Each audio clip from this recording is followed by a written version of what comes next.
I can still picture that moment with perfect clarity. I was standing in our Manhattan showroom, arranging the newest luxury watch collection we'd just received, the one I'd spent 6 months negotiating exclusive regional rights for. The spring. Sunlight filtered through the glass storefront, catching on the diamonds of our centerpiece timepiece, when Jordan Wallace, who'd been appointed CEO just 3 weeks earlier, walked in with security. Before we jump back in, tell us where you're tuning in from, and if this story touches you, make sure you're subscribed, because tomorrow I've saved something extra special for you. He didn't acknowledge the record sales numbers from the previous quarter displayed proudly on the wall behind me, numbers I had personally driven. He didn't mention the industry award ceremony we'd attended just last weekend, where I'd accepted the Sales Director of the Year on behalf of Monarch Luxury Group. He just glanced at his watch, ironically, one I'd helped him select as a gift, for his father Owen, the company founder, and said, "Effie, we're restructuring the sales department. Today is your last day. 8 years of my life. 8 years of building client relationships, developing our sales strategy, training every single representative who now occupied our 5 showrooms across the East Coast. All dismissed with a 15-second speech delivered with less emotion than a weather report." The security guard, Marco, who'd always greeted me with a smile and coffee recommendation every morning, now stood awkwardly by Jordan's side, avoiding my eyes. I realized he was there to escort me out, as if I might steal something or cause a scene after devoting nearly a decade of my life to Monarch. "Is this a joke?" I asked, my voice steady despite the earthquake happening inside my chest. The showroom was empty of customers. Jordan had timed this ambush during our Tuesday morning lull, of course. "It's a business decision," Jordan replied, straightening the lapel of his custom Brioni suit, a suit he'd purchased using the employee discount I'd arranged for executive staff. "The direction of the company is changing. We're moving toward a different clientele, a different approach. Different approach." The words echoed in my head as I stood perfectly still, the $86,000 watch still in my hand. Just last month, I'd presented our new demographic expansion strategy to the board. Jordan had sat silently through my presentation, occasionally typing on his phone. The board had approved my plan unanimously. We were set to implement it next quarter. "You'll receive 2 weeks severance," Jordan continued, checking his phone as if my dismissal was merely an inconvenient calendar item to cross off. "HR has prepared your paperwork. You can collect your personal items, but we'll need your badge, keys, and company devices before you leave." The showroom suddenly felt airless, like we were in a vacuum. Outside, New York City continued its Tuesday. Yellow. Cabs honking, pedestrians rushing past, life continuing while mine fractured into before and after. I carefully placed the watch back in its velvet display case, making sure it was positioned at the perfect angle to catch the light. "Old habits." "My team?" I asked, thinking of Laurel, Dina, and the others I'd personally recruited and mentored. "Will remain," Jordan said. "Camilla Porter is taking over as Director of Sales, effective immediately. Camilla Porter, our newest hire from our competitor across town. 3 months with Monarch, and now she was taking my position, my team, my strategies, my client relationships." The pieces clicked into place with sickening clarity. "I see," I said. And I truly did see, perhaps for the first time, what had been happening since Owen Wallace had announced his retirement and handed the company to his son. I could have argued. I could have reminded Jordan that I had doubled our sales in the past 18 months when our competitors were struggling through the economic downturn. I could have pointed out that our client retention rate had risen from 68% to 94% under my leadership. I could have mentioned the 3 acquisition offers I'd personally fielded from larger luxury groups, all because of the sales infrastructure I'd built. Instead, I smiled. Not a forced corporate smile meant to mask hurt feelings, but a genuine one, the kind that comes with sudden, perfect clarity. "Of course," I said, removing my company badge from around my neck. I wish you luck with the restructuring. Jordan's expression flickered. Confusion, perhaps even disappointment. Had he expected tears? Pleading? A scene that would justify the security escort? I wouldn't give him the satisfaction. I walked to my office, a corner space I'd earned after bringing in the Callaway account 3 years ago. The glass walls offered no privacy as I took my personal photos from the desk, a small potted succulent that Laurel had given me for my birthday, and a leather portfolio gifted by a grateful client. Everything else, the sales reports, strategy documents, client files, all belonged to Monarch now. As I packed, I could see my team watching from their workstations. Dina was openly crying. Kent, my senior sales associate, stood with his arms crossed, face set in barely contained fury. Clive was on the phone, speaking rapidly while staring at me through the glass. I gave them a small nod as Marco waited by my door. The last item I collected was a small crystal paperweight, a gift from Owen Wallace himself after my first year when I'd exceeded my targets by 43%. To the woman who can sell sand in a desert, the attached note had read. I hesitated, then placed it in my bag. It was, after all, a personal gift. As Marco walked me to the elevator, the floor was silent. Not the busy, energetic hum of a luxury sales team preparing for the day, but the heavy silence of shock and disbelief. I kept my head high, my walk measured. The elevator doors opened. I'm sorry, Effie, Marco whispered as I stepped inside. This isn't right. Thank you, Marco, I replied.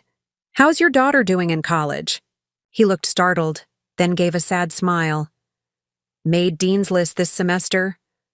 I'm glad to hear it, I said as the doors began to close. Tell her congratulations from me. The last thing I saw before the brushed steel doors met was Jordan watching. From the hallway, his expression unreadable. In the quiet descent to the lobby, I checked my phone. 3 missed calls from Owen Wallace. So the founder hadn't known about his son's plans. Interesting. I didn't return the calls. As I walked through the marble-floored lobby, past the security desk where I'd greeted the night guards by name for 8 years, past the coffee cart where Miguel always prepared my latte before I even ordered it, reality began to sink in. I was unemployed. 8 years of building something from near nothing to industry leading, gone in a 15-second speech. Outside, spring in New York felt obscenely cheerful. I stood on the sidewalk, designer handbag containing the sparse remnants of my career at Monarch hanging from my shoulder, and took a deep breath of city air. For the first time in 8 years, I didn't immediately check my sales reports upon leaving the building. The habitual reach for my phone to review the morning numbers felt like a phantom limb. What now? The question floated in my mind as I flagged down a taxi. The practical part of me, the part that had risen from sales associate to director in record time, was already mentally updating my resume, listing potential contacts to network with. But another part, a quieter part I rarely acknowledged, whispered, wait. Just wait. As the taxi pulled away from the curb, I didn't look back at the gleaming Monarch building with its iconic crown logo illuminated against the Manhattan skyline. I didn't need to. I knew its every detail, every corner, every flaw hidden beneath the polished surface. What I didn't know yet was that in exactly 72 hours, Jordan Wallace would be calling me, panic evident in his voice, begging me to return. What I couldn't possibly predict was that his hasty decision, made to consolidate his power and elevate his allies, would set in motion the most dramatic reshaping of Monarch Luxury Group since its founding. But that's getting ahead of the story. First, I needed to go home and process what had just happened, and more importantly, decide who I wanted to be on the other side of it. Preparing and narrating this story took us a lot of time, so if you are enjoying it, subscribe to our channel. It means a lot to us. Now back to the story. The taxi ride home felt surreal. 8 years at Monarch Luxury Group, gone in an instant. As we crawled through midtown traffic, my mind replayed the journey that had led me to this moment. I joined Monarch when it was barely surviving. Owen Wallace had built the company 20 years earlier with a vision of bringing European craftsmanship to American luxury retail, but by the time I arrived, that vision had blurred. Monarch operated just 2 locations then, the Manhattan flagship and a struggling boutique in Boston. Sales were stagnant. The company had lost its identity among bigger competitors. My interview with Owen had been unconventional. Instead of the standard questions about my experience selling for Barnett & Reed, a mid-tier competitor, he'd walked me through the showroom and asked what I would change. Everything, I'd replied honestly. Your displays emphasize quantity over quality. Your lighting doesn't showcase the craftsmanship. Your sales team is approaching customers with rehearsed pitches instead of building relationships. I expected to be thanked for my time and shown the door. Instead, Owen had smiled, the kind of smile that transformed his serious face into something boyish and excited. Finally, he'd said. Someone who sees it. He hired me that day as a senior sales consultant. 6 months later, I was managing the Manhattan showroom. By the end of my second year, I was director of sales for both locations. That first year had been brutal. I completely redesigned our approach, focusing on the stories behind each timepiece. I trained the team to become experts, not just salespeople. We hosted exclusive events for select clients, creating experiences around the products instead of just selling them. The taxi slowed near Central Park, and I watched a young couple admiring the spring blooms. I remembered working through an entire spring 7 years ago, missing the cherry blossoms entirely while developing our first major campaign. The campaign that saved Monarch. We'd been down to our last financial quarter of runway when I convinced Owen to invest our remaining marketing budget in a strategy that targeted not the usual luxury market, but emerging tech entrepreneurs and finance prodigies, younger clients who had newly acquired wealth and were seeking to establish their status. These clients don't just want a luxury watch, I'd explained to a skeptical board. They want to feel they've been admitted to an exclusive club they've always admired from outside. The campaign had exceeded even my optimistic projections. Sales increased 62% in 3 months. We opened a third location in Chicago 18 months later, then Washington, D.C., then Miami. The taxi turned onto my street in the Upper West Side. The neighborhood was quieter than the commercial bustle of Fifth Avenue where Monarch's flagship gleamed. My apartment building was pre-war, elegant but not flashy, much like the personal style I'd cultivated for building client trust. Inside my apartment, I kicked off the Louboutins I'd worn to work every day for the past 3 years and poured myself a glass of the Bordeaux I'd been saving for a special occasion. Getting fired seemed to qualify. As I sank into my sofa, the reality of the day crashed over me. My phone buzzed again. Owen Wallace, trying for the 4th time. I silenced it. On my coffee table sat the industry award I'd received just days ago. Sales Director of the Year. The ceremony had been a triumph, with Owen beaming proudly as I accepted it. Jordan had been there too, standing at the back of the room, expression unreadable. Jordan. The founder's son had always been on the periphery of Monarch, occasionally dropping by the office between extended vacations and half-hearted ventures of his own. When Owen announced his retirement 3 months ago, the appointment of Jordan as CEO had sent shockwaves through the company. He needs this, Owen had told me privately. A chance to prove himself. I'd nodded diplomatically, but we both knew Jordan had never shown any genuine interest in the business.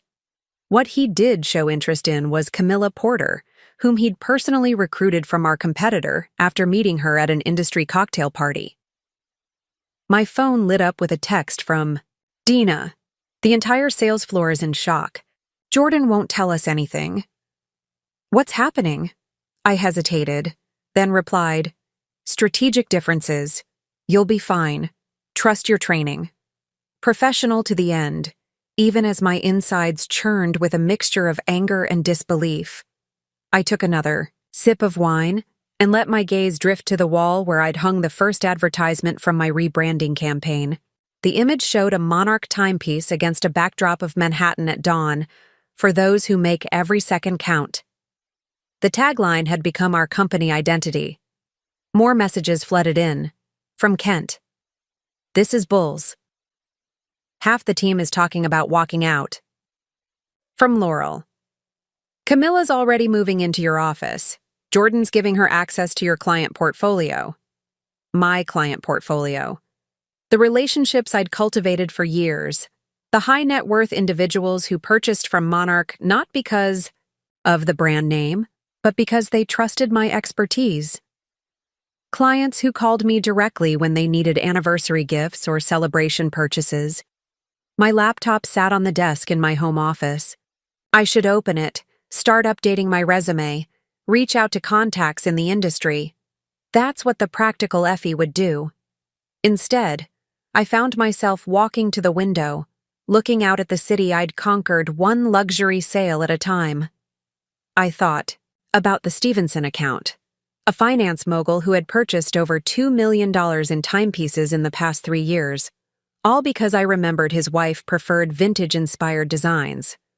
I thought about the Anderson family, who came to me for graduation gifts, anniversary presents, milestone markers, all chosen with the personal attention I gave each selection. These weren't just sales, they were relationships, trust built over years. My phone buzzed again, this time a name I didn't expect, Michael Barrett, Owen Wallace's longtime friend and Monarch's legal counsel. The message was brief. Need to speak with you. Urgent. Call when you can. Michael had been with Monarch since its founding.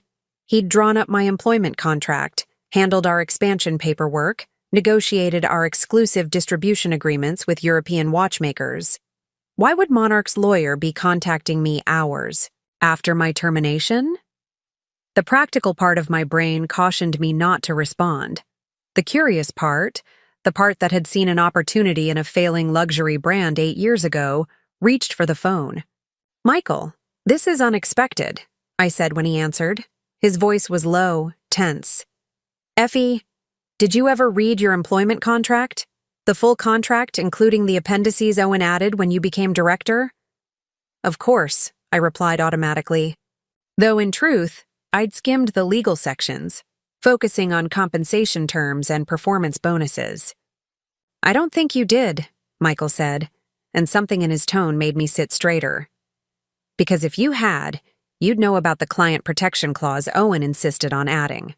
Client protection clause? Section 12B, paragraph 3, Michael recited from memory. In recognition of Director Harris's unique client relationships and their value to Monarch Luxury Group, any termination of employment must include a 60-day transition period for client accounts valued at over $250,000 annually, during which Director Harris retains signatory authority for client transactions. I blinked, trying to process his words. In plain English, Michael continued, Jordan can't fire you effective immediately. Not without risking our relationships with our highest value clients. Not without breaching your contract. For the first time since Jordan had uttered those words in the showroom, I felt something shift inside me. Not hope exactly, but something adjacent to it. Why are you telling me this, Michael? There was a pause before he answered. Because Owen doesn't know what his son did today, and by the time he finds out, it might be too late to fix. After hanging up with Michael, I sat motionless in my living room, the implications of his words slowly crystallizing in my mind. I had legal grounds to challenge my termination. I had leverage. But did I want to use it? My phone continued to light up with messages from team members, industry colleagues who'd somehow already heard the news, and even a few clients who had my personal number. I silenced them all. I needed clarity before I responded to anyone.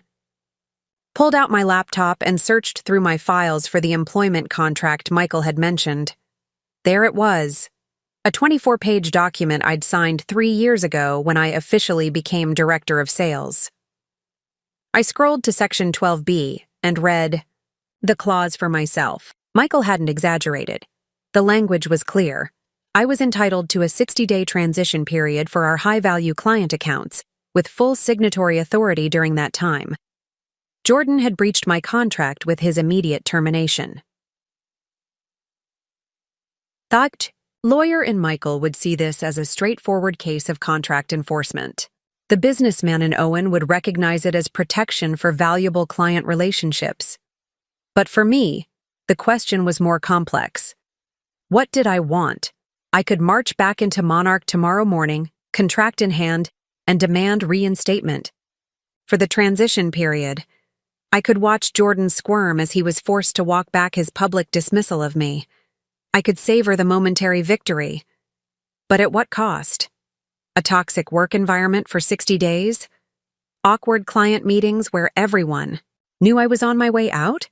A damaged professional reputation in an industry where relationships were everything? No. If there was one thing I'd learned in 8 years of luxury sales, it was that desperation never closed a deal. Confidence did. Patience did. Strategy did.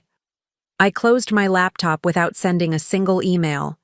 Instead, I poured another glass of wine, drew a bath, and allowed myself one evening to process everything that had happened. Tomorrow would be soon enough to decide my next move. The following morning, I woke to sunlight streaming through my bedroom window. For the first time in 8 years, I didn't immediately check my sales reports or respond to overnight client emails from international time zones. I made coffee, real coffee that I savored instead of gulping down between calls. I took a long shower, dressed in casual clothes, and walked to the bakery around the corner, something I'd never had time to do on a weekday before. By 10 a.m., my phone had accumulated 37 missed calls and 56 text messages. I scrolled through them while sitting on a park bench, the spring sun warm on my face. Several were from Owen Wallace, his messages growing increasingly concerned. "Effie, please call me. We need to talk about what happened. This isn't what I wanted." Jordan had called twice, leaving terse voicemails. "We should discuss your exit package. Call me back to arrange the transfer of your client files." Dina had sent a group photo of the sales team at their regular morning meeting, all wearing black as if in mourning. Kent had texted that 3 clients had already called asking specifically for me. Clive reported that the Daniels account, worth over $800,000 annually, had canceled their appointment upon learning I wouldn't be there. The most interesting message came from Camilla Porter herself. "I think we should talk." This transition wasn't my idea. I read it twice, intrigued by the hint of distance she was placing between herself and Jordan's decision. Smart move on her part. What struck me most as I scrolled through the messages was my own emotional response, or, rather, the lack of one. Yesterday I'd been in shock. Today I felt strangely calm, almost detached. The anger I expected to feel had transformed into something more useful: clarity. I decided to respond to exactly one message, Michael's, asking if I'd had time to review the contract language he'd mentioned. "I've reviewed it," I wrote. "Thank you for bringing it to my attention. I'm considering my options and will be in touch." Then I silenced my phone again and spent the day doing something I hadn't done in years. Nothing. I walked through the Metropolitan Museum of Art, lingering in the antiquities section where timepieces from centuries past were displayed behind glass. I ate lunch at a small cafe where no one knew me as Effie from Monarch. I bought a novel from a bookstore and read the first 3 chapters on a park bench. By evening, I felt more like myself than I had in years. Not Effie Harris, sales director, but just Effie. The woman who had once been passionate about art history before discovering her talent for luxury sales. The woman who could spend an hour admiring the craftsmanship of a single watch movement. The woman who had been gradually disappearing beneath sales targets and client meetings. When I finally returned to my apartment and checked my messages again, one stood out from the dozens that had accumulated throughout the day. It was from Teresa Daniels, wife of Richard Daniels, our $800,000 annual client. Effie, Richard is furious about your departure from Monarch. He's canceled all future purchases with them. He asked me to reach out personally. We'd like to meet with you whenever you're ready. This isn't about watches anymore. It's about loyalty. I read the message 3 times, my mind working through the implications. The Daniels weren't just any clients.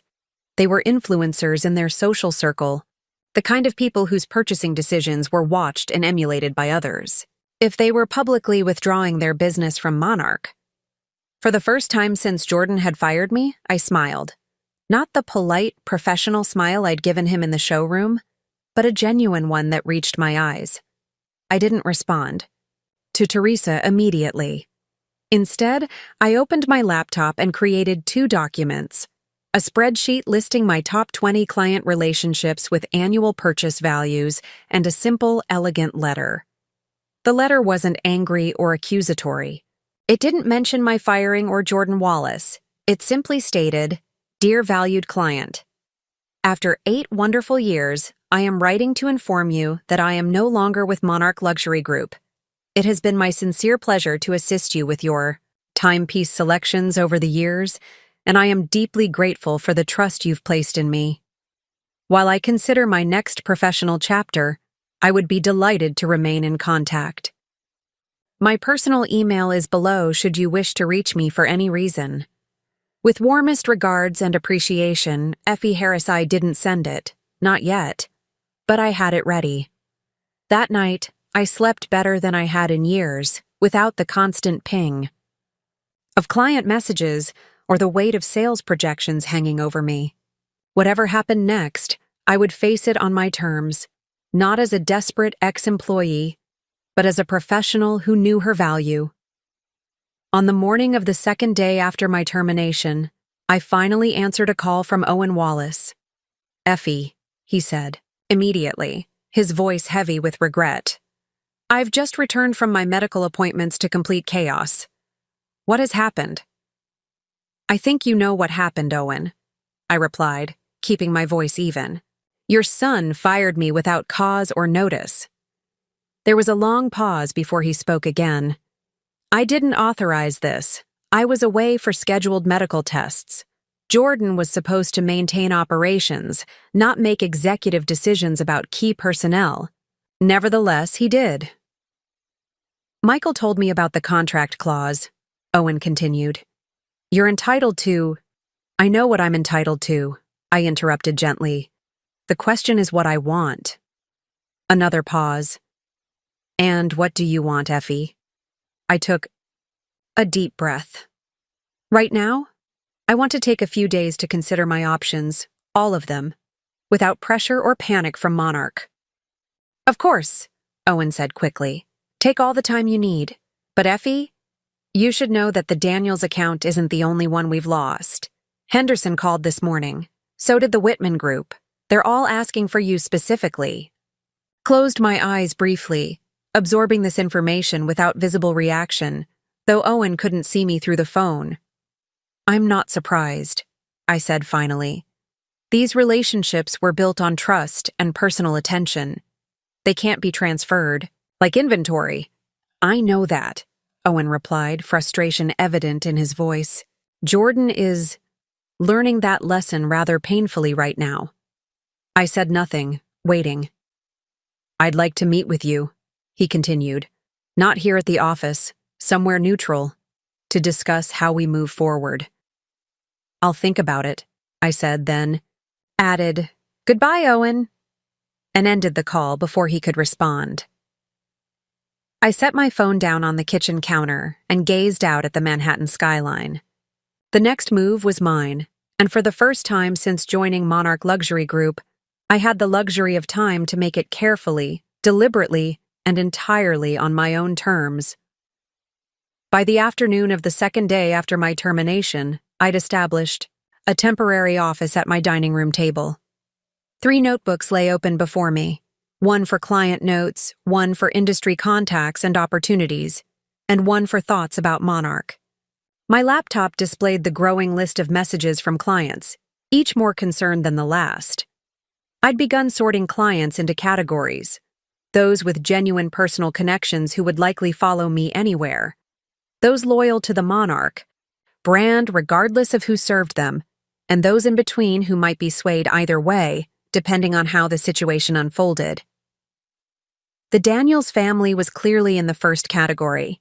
So were the Whitmans and Hendersons.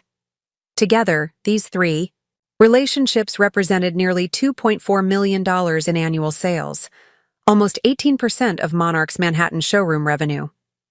And they were just the beginning. As I worked, I thought about Jordan Wallace. I'd never disliked him before his father's retirement. He'd been a harmless presence on the periphery of the company, showing up at holiday parties, occasionally dropping by the showroom to use his discount. I'd even helped him select gifts for girlfriends over the years. He had always been polite, if somewhat detached. Certainly nothing in our prior interactions had suggested the cold dismissal he'd delivered. 2 days ago, what had changed? The obvious answer was power. Once he held it, he'd shown his true colors. But something didn't quite fit.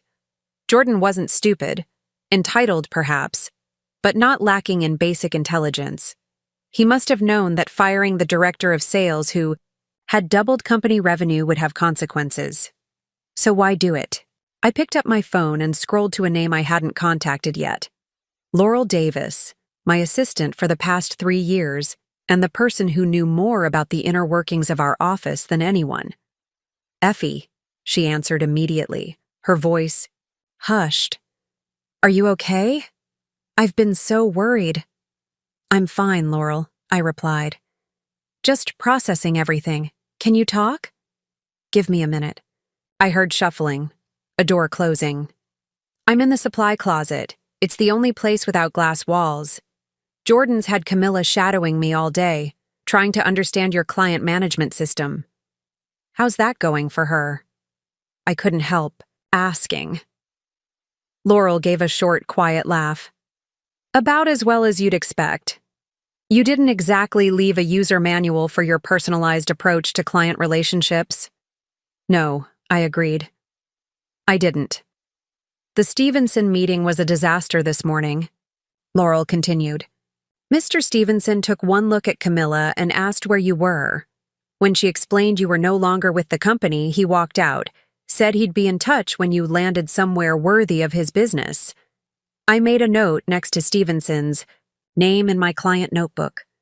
Jordan must be thrilled, I said mildly. He's in full panic mode. He's been locked in his office making calls since noon. The board is meeting tomorrow morning. She paused. Effie, what happened? Why did he fire you? So suddenly? This was the question I'd been asking myself for 2 days. That's actually why I'm calling. Did you notice anything unusual in the days before it happened? Any meetings, conversations, changes in behavior? Laurel was silent for a moment, thinking. Well, Camilla was in his office a lot, but that's been happening since she arrived. Oh, there was that meeting with the Morgan Brothers representative last week? I frowned. Morgan Brothers? The investment group? Yes, Jordan met with their VP of acquisitions. Very hush-hush. I only know because I had to clear his schedule and order. Lunch. The meeting ran long, almost 4 hours. My mind raced. Morgan Brothers was known for acquiring luxury brands, streamlining their operations, often through aggressive staff reductions, and flipping them for profit. They'd approached Owen 3 years ago, and he'd flatly refused their offer. Did Owen know about this meeting? I asked. I don't think so. It was while he was at Mayo Clinic for his tests. A picture was beginning to form, still blurry around the edges but with a distinct shape. One more thing, I said. Do you remember that market expansion proposal I submitted last month? The one the board approved unanimously? Of course. The Targeted demographic extension to younger tech entrepreneurs in emerging markets. You'd been working on it for months. Has anyone mentioned it since I left? Has Jordan discussed implementation? No, Laurel said slowly. In fact, he told the team this morning that Monarch would be returning to its roots with a focus on traditional luxury clients. He specifically mentioned moving away from the newer markets you developed. The picture sharpened further. Interesting, I murmured. Effie. Laurel's voice dropped even lower. There's something else. I wasn't supposed to see it, but a document was left in the copier yesterday. It looked like a preliminary term sheet. From Morgan Brothers. My breath caught. Are you sure? Positive. Their logo was on the letterhead.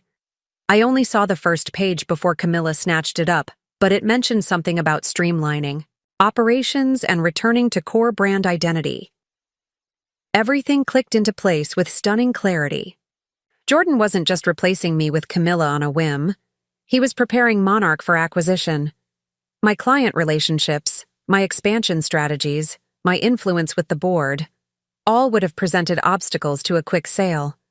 So I had to go immediately and without warning before I could rally support or protection. Laurel, you've been incredibly helpful, I said. But I need you to promise me something. Don't mention this call to anyone, and don't do anything differently at work. Just watch and listen. Of course, she agreed. But Effie, what are you going to do? I looked down at my notebooks, at the meticulous records of clients and relationships I'd built over 8 years. I'm going to take some time to think, I said. And then I'm going to make a decision that's right for me. Not for Monarch, not for Jordan, not for Owen. For me. After we hung up, I stood and walked to my window, watching the rhythm of the city below. People rushing to meetings, hailing cabs, living their lives oblivious to the corporate drama unfolding in luxury showrooms and boardrooms. For 8 years, I'd given everything to Monarch. Holidays, weekends, relationships, all sacrificed for the company's growth. I'd believed I was building something lasting, something valuable. And perhaps I had been, just not in the way I thought. I hadn't built Monarch's success. I'd built my own reputation, my own relationships, my own expertise. The company had merely been the vessel for my talents, and vessels could be changed. That evening, I did something I hadn't done since joining Monarch. I called my younger sister. Effie? Camilla answered, surprised. It's been forever. Is everything okay? Actually, no, I admitted. I lost my job. What? But you're their star. The Golden Goose? What happened? I gave her the condensed version, feeling a strange relief in speaking the words aloud to someone completely removed from the luxury watch industry. That's terrible, she said when I finished. But also, maybe it's not. What do you mean? Effie, I've seen you twice in the past 3 years. Both times you were exhausted, checking your phone constantly, talking about client emergencies. When was the last time you took a real vacation, or went on a date, or did anything just because it made you happy? Her questions hit me with unexpected force. When was the last time? I don't know, I admitted quietly. Maybe this is an opportunity, she suggested, to figure out what you actually want, not what Monarch wants from you. After we hung up, I poured a glass of wine and returned to my dining room table. Looking at my notebooks with fresh eyes, I realized I'd been approaching this all wrong. I'd been thinking like a sales director trying to salvage her position or leverage her assets. I needed to think like Effie Harris, a woman at a crossroads. What did I truly want? To return to Monarch and the grueling schedule that came with it? To join a competitor and essentially recreate my current life with a different logo? To start something new entirely? For the first time, I allowed myself to consider options beyond the luxury watch industry. I'd always loved art history before, stumbling into sales. I'd once dreamed of curating museum collections or working in art restoration. The thought sent an unexpected thrill through me. a reminder of passion long buried under commission structures and sales targets. But I couldn't deny that I was exceptionally good at what I did. My client relationships were genuine. I took pride in matching people with timepieces that would become family heirlooms, marking significant moments in their lives. That connection wasn't something I was ready to abandon entirely. As night fell over Manhattan, I made a decision. I wouldn't react immediately to Jordan's firing or Owen's attempts at reconciliation. I would take the time this unexpected freedom had given me to carefully consider not just my next move, but my next several moves, like a chess player thinking 5 steps ahead. Jordan Wallace had made the first move, impulsive and poorly calculated. Now it was my turn, and I intended to make it count. I closed my notebooks and went to bed, sleeping peacefully for the 3rd night in a row, something that would have been impossible during my tenure at Monarch. In the morning, the real work would begin. On the morning of the 3rd day after my termination, I woke to a text from Michael Barrett. Owen called emergency board meeting. 8 a.m., things escalating quickly. I made coffee and checked my email. 3 more high-value clients had written overnight, all expressing dismay at my departure and requesting my new contact information. I added them to my growing list but didn't respond yet. Timing would be everything. At 9:17 a.m., Laurel texted, "Board meeting over. Jordan looks shaken. Owen taking meetings in main conference room all day." I smiled slightly. The first tremors were being felt. At 9:45 a.m., my phone rang with a number I didn't recognize. I almost declined it, but something made me answer. Effie Harris speaking. "Ms. Harris, this is Victor Morgan of Morgan Brothers Investment Group." My pulse quickened, but I kept my voice neutral. "Mr. Morgan, this is unexpected." "I imagine it is," he replied, his voice carrying the practiced smoothness of someone accustomed to high-stakes negotiations. "I hope I'm not interrupting your morning." "Not at all. How can I help you?" "I believe we may be able to help each other," he said. "I understand you're no longer with Monarch Luxury Group." News travels fast in this industry. "It does when key players make unexpected moves," he agreed, "particularly when those players are responsible for doubling company revenue in challenging market conditions." I said nothing, waiting. "Ms. Harris, I'll be direct. Morgan Brothers has been interested in Monarch for some time. We're currently in preliminary discussions with Jordan Wallace about a potential acquisition." "How interesting," I said mildly, though my mind was racing. "And does Owen Wallace know about these discussions?" A slight pause. "My understanding is that Mr. Wallace Sr. is stepping back from operations due to health concerns." Translation? Jordan was moving forward without his father's knowledge or approval. "I see," I said.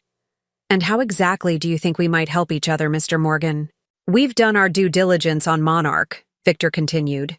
"You've been the driving force behind their growth for years. The client relationships, the market expansion, the brand repositioning, that was all you. Jordan Wallace is, well, let's just say we recognize the difference between inherited position and earned expertise." "Flattering, but still doesn't answer my question." He chuckled. "Direct. I appreciate that. Here's my proposal. Morgan Brothers would like to offer you a position post-acquisition, Director of Client Relations for our entire luxury portfolio. Full autonomy, substantial equity package, and a salary significantly higher than what Monarch was paying you." I raised an eyebrow, though he couldn't see it. The offer was tempting. Better title, more money, broader responsibilities. But something felt off. That's a generous offer, especially for someone who's been unemployed for less than 72 hours, I said carefully. But it raises an obvious question.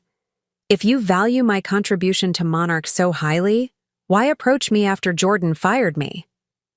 Why not before? Another pause, longer this time. Let's just say the timing has proven convenient for all parties. And there it was. The missing piece snapped into place with perfect clarity. "I see," I said. my voice cooling several degrees. Jordan didn't fire me impulsively, did he? This was coordinated. You wanted my client relationships but not my potential opposition to the acquisition, so you had Jordan remove me from the equation, planning to rehire me after the deal closed. Once. I had no power to influence the terms or protect the company. Ms. Harris, business acquisitions are complex. Yes, they are, I interrupted. But some things are actually quite simple, like integrity and loyalty, and the fact that client relationships in luxury retail are built on trust, not corporate. Maneuvering. Perhaps we've gotten off on the wrong foot, Victor said, his smoothness slightly strained now. Why don't we meet in person to discuss? I don't think that will be necessary, I replied, but I appreciate the clarity your call has provided. Good day, Mr. Morgan.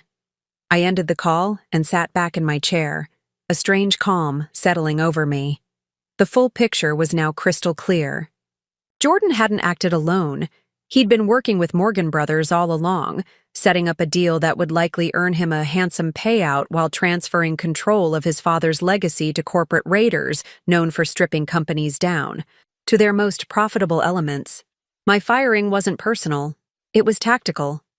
They needed me out of the way to execute their plan, then back on board to maintain the client relationships once the deal was done. They had underestimated me spectacularly. I opened my laptop and began drafting 3 emails. The first was to Michael Barrett. Michael, I've just received a very interesting call from Victor Morgan of Morgan Brothers Investment Group, offering me a position post-acquisition of Monarch. It appears Jordan's decision to terminate me was coordinated with their acquisition strategy. I thought Owen might find this information relevant to today's meetings. I'm also formally notifying you that I intend to exercise my rights under Section 12B of my employment contract, effective immediately. Please prepare the necessary documentation to reinstate my signatory authority for client accounts as specified in the contract. Best regards, Effie Harris. The second email was to Owen Wallace. Owen, I hope your medical tests went well. I'm reaching out because I've received concerning information regarding Morgan Brothers' interest in Monarch, specifically their coordination with Jordan regarding my termination. I've instructed Michael to brief you on the details. I'm also exercising my contractual right to manage client transitions, per Section 12B of my employment agreement. I'm open to meeting tomorrow to discuss Monarch's future and my role in it, should you wish to do so. Regards, Effie. The third email, I drafted but didn't send. It was addressed to my top 20 clients, informing them of my contract provision and my return to manage their accounts during a transition period. That email was my nuclear option, one I hoped I wouldn't need to, but had ready nonetheless. I sent the first 2 emails, then made another cup of coffee. By the time I returned to my laptop, Michael had already responded. Effie, this information is extremely troubling but not entirely surprising.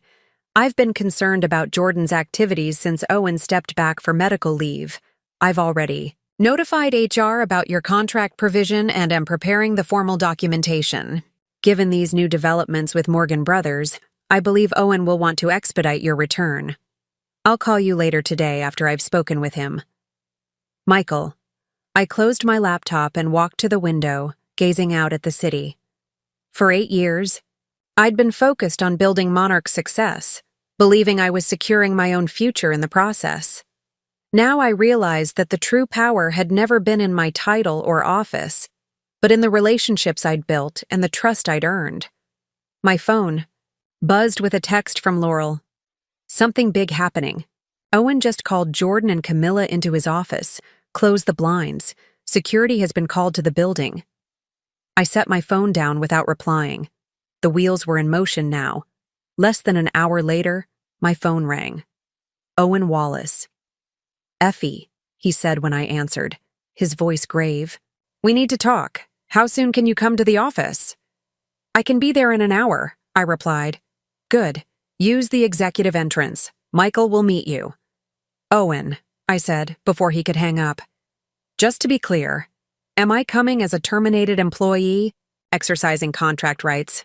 Or are we discussing something else entirely? There was a pause, then a heavy sigh. You're coming as the person who might save this company from my son's catastrophic mistake. We're not just discussing your client transition period, Effie. We're discussing Monarch's future leadership. A rush of adrenaline coursed through me. This was more than I'd anticipated. I'll be there in an hour, I confirmed, and ended the call. Dressed carefully, not in my usual sales director attire, but in a power suit I reserved for major client presentations. As I fastened my mother's vintage Cartier watch around my wrist, the only luxury timepiece I owned before joining Monarch, I felt a sense of coming full circle. 3 days ago, Jordan Wallace had fired me, believing he was clearing an obstacle from his path. He couldn't have known that in doing so, he had triggered a sequence of events that would lead not only to his own downfall, but to my greatest opportunity. Sometimes, being underestimated is the greatest advantage of all. As my taxi approached the Monarch building, I noticed something unusual.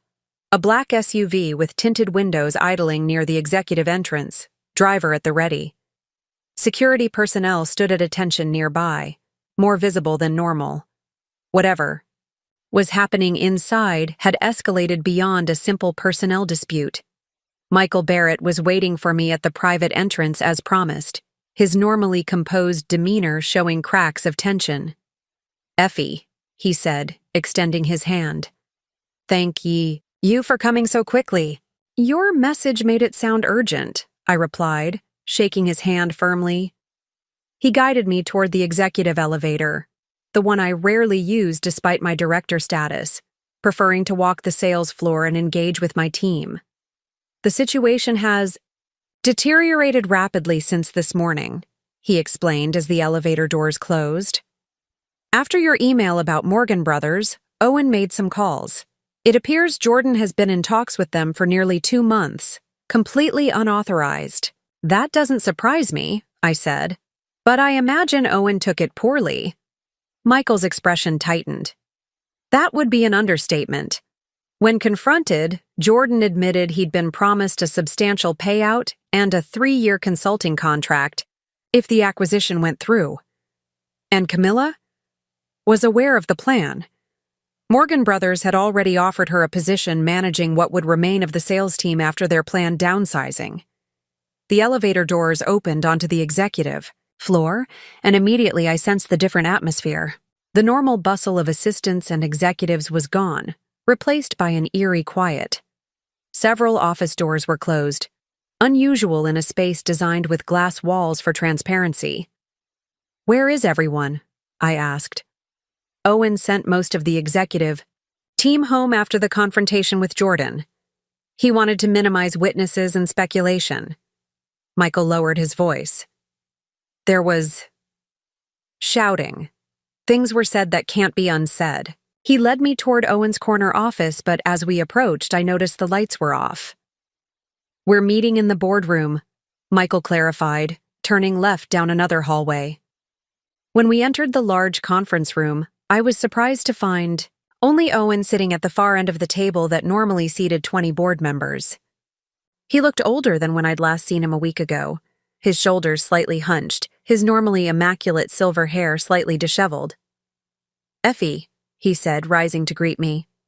Thank you for coming. I took the seat he indicated to his right, the position typically reserved for the most senior executive present. Michael sat across from me. I take it Jordan won't be joining us, I observed. Owen's expression hardened. Jordan has been suspended from all company activities, effective immediately. His access to our systems, buildings, and accounts has been revoked. I raised an eyebrow. That's a significant step. Conspiring to sell your father's company to corporate raiders known for dismantling legacy brands deserves a significant response, Owen replied, his voice tight with controlled anger, especially when it involves firing the person most responsible for the company's current success as part of the scheme. He pushed a folder across the table toward me. Your reinstatement paperwork, as required by your contract. Michael has prepared everything. I opened the folder but didn't immediately sign the documents inside. Before we proceed, I'd like to understand exactly what you're proposing, Owen. Michael mentioned something about discussing Monarch's future leadership. Owen exchanged a glance with Michael, then nodded. I've spent the past 3 hours considering Monarch's options. Morgan Brothers has made it clear they won't back down easily. They've already approached 3 of our board members with incentives to support the acquisition. They move quickly, I noted. Vultures usually do, Owen replied grimly. I built this company to be a legacy, not to be stripped for parts by investment bankers. But after today, I'm forced to acknowledge that my succession plan was catastrophically flawed. I didn't contradict him. I need someone I can trust, he continued. Someone who understands luxury retail, who's proven they can grow this business, who has the respect of our team and our clients. He met my gaze directly. I'm offering you the position of Chief Executive Officer of Monarch Luxury Group. Though I'd suspected this might be coming after Owen's phone call, hearing the words spoken aloud still sent a jolt through me. CEO, not just reinstatement to my former position, but elevation to the highest role in the company. That's a significant promotion, I said carefully. What about your retirement? Your health concerns? My health is stable for now, Owen said. The tests confirmed what my doctors suspected. I need to reduce stress and delegate more, but I'm not at death's door. I'll remain as chairman of the board, focusing on our European partnerships and long-term strategy, while you handle day-to-day operations and growth. I considered his words carefully. The offer was extraordinary. Everything I'd worked toward for years, presented on a silver platter in the most unexpected circumstances. But I wasn't going to repeat Jordan's mistake of acting impulsively from a position of temporary power. And the board? I asked. Will they support this decision, particularly with Morgan Brothers pressuring them? Owen smiled for the first time since I'd arrived. I still control 51% of Monarch's voting shares. The board can advise, but they can't block this appointment. And Jordan? I pressed. What happens with him? Owen's smile faded. He'll retain his shares as my son, but he'll have no operational role in the company. His actions have consequences. I nodded slowly, weighing my next words carefully. I appreciate your confidence in me, Owen. But before I accept, I need to be clear about my conditions. If he was surprised by my response, he didn't show it. I'm listening. First, I want complete autonomy to reshape the executive team as needed. No sacred cows, no protected positions. Agreed, Owen said without hesitation. Second, I want equity in the company. 5% vested immediately, with an additional 5% vesting over 3 years. Michael's eyebrows shot up, but Owen simply nodded. We can make that work. Third, I want to establish an employee ownership program, starting with the sales team. The people who build this company should share in its success. Owen considered this longer. That's more complex, but not unreasonable. Michael can draft something for board approval. I took a deep breath. Finally, I want your word, your personal guarantee that you won't undermine my decisions or second-guess my strategy, even if it differs from your vision for Monarch. If I'm going to lead this company, I need to truly lead it. The room fell silent as Owen studied me, his expression unreadable. After what felt like minutes but was likely only seconds, he extended his hand across the table. You have my word, he said firmly. Monarch is yours to lead. I looked at his outstretched hand, thinking of all that had transpired in the past 3 days. The humiliation of being fired, the shock of discovering the conspiracy between Jordan and Morgan Brothers, the unexpected opportunity now before me. I thought of my sister's questions about my life beyond work, about vacations not taken and relationships not pursued. I thought of the clients who had immediately withdrawn their business upon learning of my departure, demonstrating loyalty I hadn't fully appreciated until now. Most of all, I thought about power. Not just the formal authority of a title, but the true power that comes from knowing your worth and refusing to accept anything less. 3 days ago, Jordan Wallace had looked at me like I was expendable. Today, his father was offering me control of the entire company. I reached across the table and shook Owen's hand. Then we have a deal. Michael visibly relaxed, relief washing over his features. I'll announce your appointment to the executive team immediately, Owen said, and to the board this evening. No, I said, surprising both men. Not yet. Owen frowned. Why wait? We need to stabilize the company, reassure our team, and we will, I assured him. But Morgan Brothers is still circling, and 3 board members are already compromised. Right now, they believe they've successfully removed me as an obstacle. That's an advantage I'd like to maintain for at least 24 hours. Understanding dawned on Owen's face. You want to counter their move before they know you're back? Exactly, I said, a plan already forming in my mind. Here's what we're going to do. As I outlined my strategy for thwarting Morgan Brothers and securing Monarch's independence, I felt a sense of clarity and purpose I hadn't experienced in years. The power I now held wasn't just in the CEO title I would soon assume, but in the relationships I'd built, the expertise I'd developed, and the loyalty I'd earned, all of which Jordan and Morgan Brothers had fatally underestimated. They had seen me as merely a sales director, a disposable cog in their acquisition machinery. They were about to discover how wrong they had been. Sometimes the person you dismiss without a second thought becomes the architect of your undoing. Jordan Wallace was about to learn that lesson the hard way. News travels quickly in luxury retail circles. By the time I left Monarch's headquarters that afternoon, exiting through a service entrance to maintain the illusion of my continued separation from the company, the industry grapevine was already buzzing with rumors.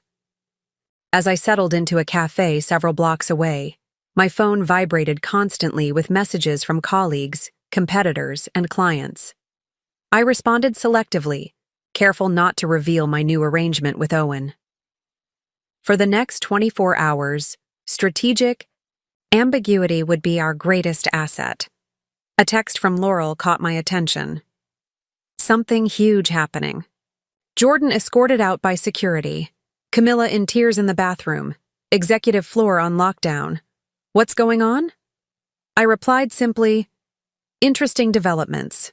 Keep watching. Trust me. At 3:15 p.m., Kent called. I answered, curious about what was happening on the sales floor. Effie, he said immediately, his voice hushed but excited. You won't believe what's happening here. Total chaos. Tell me, I said, sipping my cappuccino. Jordan was just marched out by security. Didn't even get to pack his things. Rumor is he tried to access the client database after being explicitly told not to. Kent paused, then added, and get this, Camilla's been locked out of your office. It came up and changed the passcodes right in front of everyone. That sounds dramatic, I commented neutrally. It's insane. Half the team thinks the company is imploding, the other half is speculating about a hostile takeover. His voice dropped further. There's also a rumor that the Stevenson account, Henderson Group, and at least 4 other major clients all threatened to pull their business this morning. Collectively, they represent something like 30% of our annual revenue. I smiled slightly. The client exodus had begun even faster than I'd anticipated. How strange, I said mildly. Effie, Kent said, frustration evident in his tone. You know, something.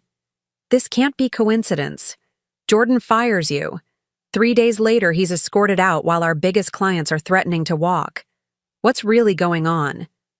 Kent, I appreciate your loyalty these past years, I said carefully. Right. Now, the best thing you can do is keep the sales team calm and focused. Tell them to maintain normal operations and refer any unusual client questions to Michael Barrett's office. So there is a plan, he pressed. There's always a plan, I replied. Trust the process. After ending the call, I checked my watch. 4 more hours until Owen's emergency board meeting, where he would inform them of Jordan's suspension and the Morgan brothers' situation, but not yet of my new position. That revelation would come tomorrow, after we'd secured our position against the acquisition attempt. I pulled out my laptop and opened a secured document Michael had sent. A complete list of Monarch's board members with notes on their loyalties, financial situations, and voting history. We knew 3 had already been approached by Morgan brothers, but we needed to ensure the others remained firmly on our side. I began drafting personalized messages to each board member from my personal email address, ostensibly reaching out, as Monarch's former sales director concerned about client reactions to my departure, but actually laying groundwork for tomorrow's announcement. To Bernard Franklin, our longest-serving board member who had been with Owen since the beginning. Bernard, I'm reaching out personally given our long history of collaboration. While my departure from Monarch was unexpected, my concern for the company's legacy and client relationships remains. I've received numerous calls from concerned clients, and I believe maintaining stability is paramount right now. To Diane Mercer, who had initially advocated for my promotion to sales director years ago. Diane, I valued your mentorship during my years at Monarch and hope I can speak candidly. Several significant clients have reached out expressing concern about recent changes. While I'm no longer with the company, I believe there may be ways to mitigate potential disruption. Each message was carefully calibrated to the individual's priorities and concerns, subtly reinforcing the value I had brought to Monarch without explicitly mentioning my impending return or the Morgan brothers' situation. As I worked, my phone rang again, a number I recognized as Victor Morgan's. I answered, curious about his next move. Ms. Harris, he began without preamble, we should talk again. The situation at Monarch has evolved since our conversation this morning. Has it? I replied, keeping my tone neutral. Yes, he said, a new edge in his voice. It appears Owen Wallace has returned in a more active capacity than anticipated. Our discussions with Jordan have been temporarily paused. How unfortunate for you. Victor's laugh held no humor. This is merely a delay, Ms. Harris. Owen is 68 years old with health concerns. He cannot run Monarch indefinitely, and Jordan has made his intentions clear. The outcome is inevitable. Nothing in business is inevitable, Mr. Morgan, I replied. That's what makes it interesting. True, he conceded, which is why I'd like to improve our offer to you. Whatever Owen has promised to bring you back, and I suspect he's already reached out, we can exceed it, substantially. So Morgan brothers had already deduced that Owen would try to bring me back. They were well informed, if not entirely accurate. What makes you think Owen has made me an offer? I asked. Because it's the obvious counter-move, Victor said dismissively. You control too many client relationships to leave in play. But whatever temporary role he's offering, it can't compare to what we're prepared to provide. True leadership across our entire luxury portfolio, with resources and growth potential. Monarch can't match as a standalone company. I let a moment of silence stretch, as if considering his words. I appreciate your candor, Mr. Morgan, I finally said. But I learned something valuable 3 days ago when Jordan fired me. The importance of working with people of integrity. I'll consider your offer and be in touch. Before he could respond, I ended the call, smiling to myself. Let him think I was weighing my options. The uncertainty would keep Morgan brothers from making any drastic moves before tomorrow. At 4:30 p.m., another unexpected call came through. Teresa Daniels, wife of Richard Daniels, our $800,000 annual client. Effie, she said warmly when I answered. I hope I'm not interrupting. Not at all, Teresa. It's lovely to hear from you. We've been so concerned since learning of your departure from Monarch, she continued. Richard spoke with Owen Wallace this morning. Quite forcefully, I might. He made it clear that our family's business with Monarch was contingent on your involvement. That's extremely kind, I said, genuinely touched. Your loyalty means a great deal to me. It's not just loyalty, Effie. It's recognition of value. That young woman they tried to replace you with, Camilla, she contacted Richard yesterday. Tried to schedule a lunch, offered a private showing of pieces that just arrived from Geneva. As if we care about the watches themselves more than the relationship and expertise you provide. I smiled, imagining Camilla's approach. She wasn't wrong to reach out quickly, but she had fundamentally misunderstood the nature of high-net-worth client relationships. They weren't transactional.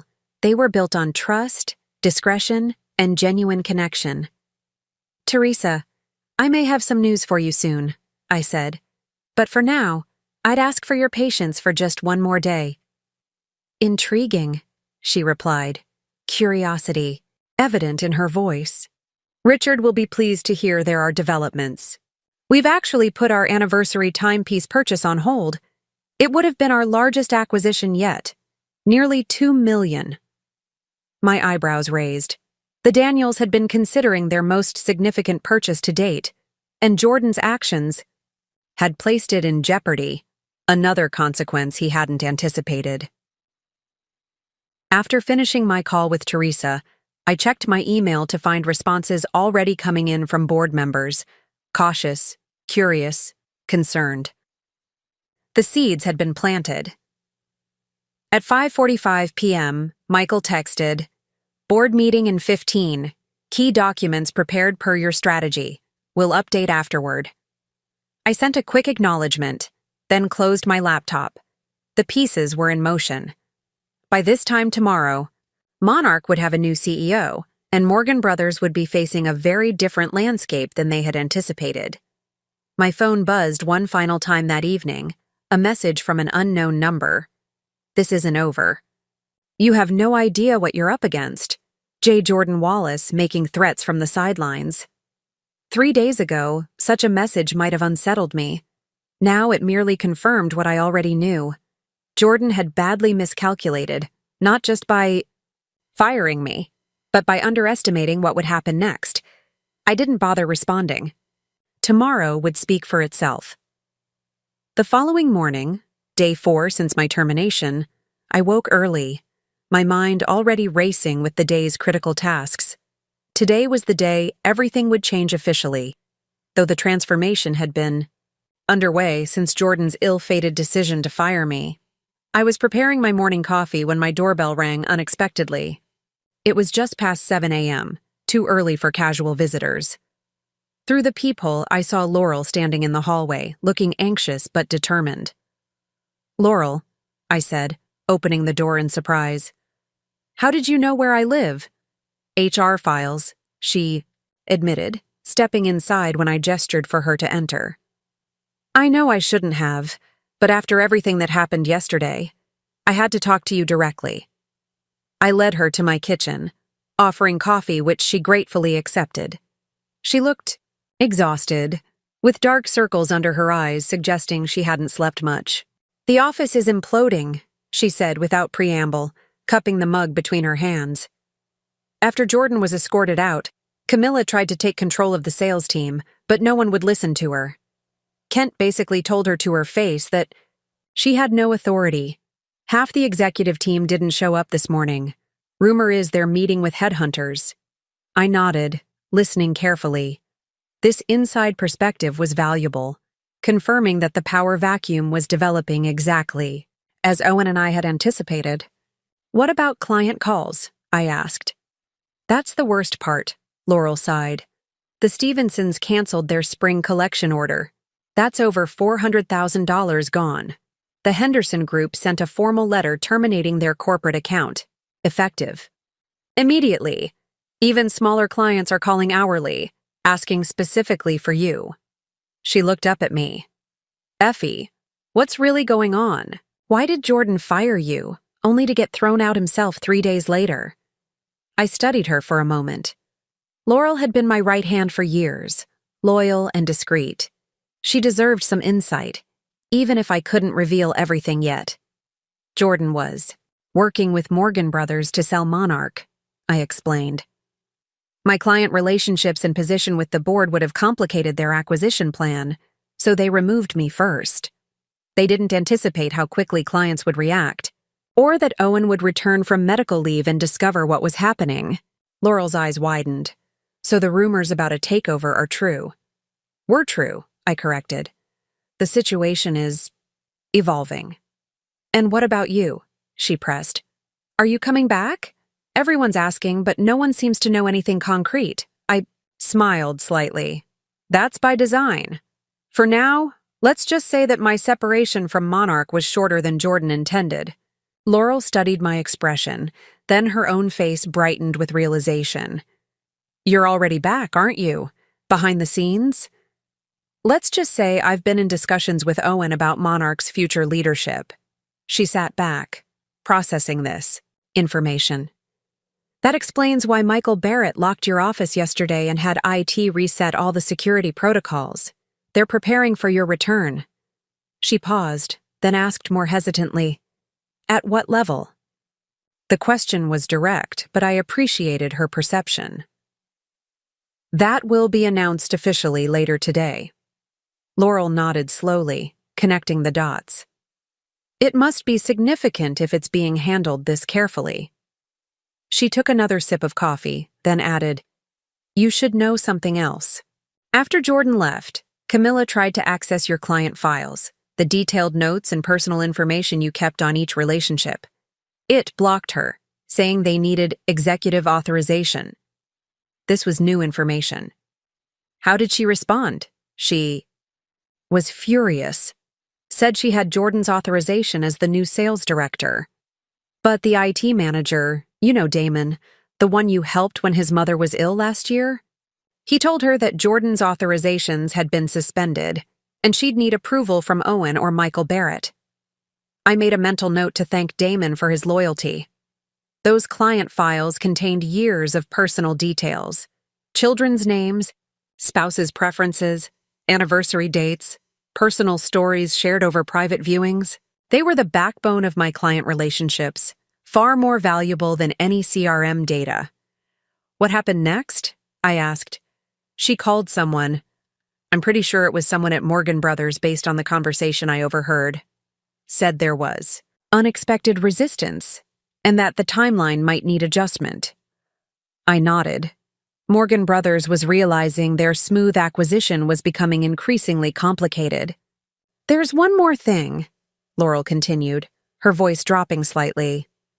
Jordan has been calling board members. I know because he tried to have me set up a conference call from my desk phone yesterday after his access was revoked. When I refused, he didn't take it well. What did he say? I asked, keeping my tone neutral despite the surge of protectiveness I felt toward Laurel. That I was throwing away my career by choosing the losing side. That once Morgan Brothers took over, everyone associated with you would be cleared out. He said some other things, too, about you specifically, that I won't repeat. I reached across the table and squeezed her hand briefly. Thank you for standing your ground. And for coming here this morning. This insight is incredibly valuable. She smiled, looking relieved. So what happens now? Now, I said, glancing. At my watch, I need to prepare for a meeting that will determine Monarch's future, and you need to return to the office as if nothing unusual has happened. You want me to be your eyes and ears, she deduced. For just a few more hours, I confirmed. By this afternoon, everything will be different. As Laurel prepared to leave, she paused at the door. Everyone misses you, she said simply. The place doesn't work without you. Whatever's happening with Morgan Brothers, with Jordan, with Owen, the team is with you. You should know that. After she left, I sat with her words, feeling an unexpected emotion welling up. Beyond the strategic maneuvering, beyond the corporate chess match with Morgan Brothers, there was something profoundly validating about knowing the team's loyalty remained with me. Not because of my title or authority, but because of the culture and relationships we'd built together over years. I finished my coffee, reflecting on everything Laurel had shared. Jordan was growing desperate. Camilla was discovering her position was more tenuous than promised, and Morgan Brothers was realizing their straightforward acquisition had become considerably more complex.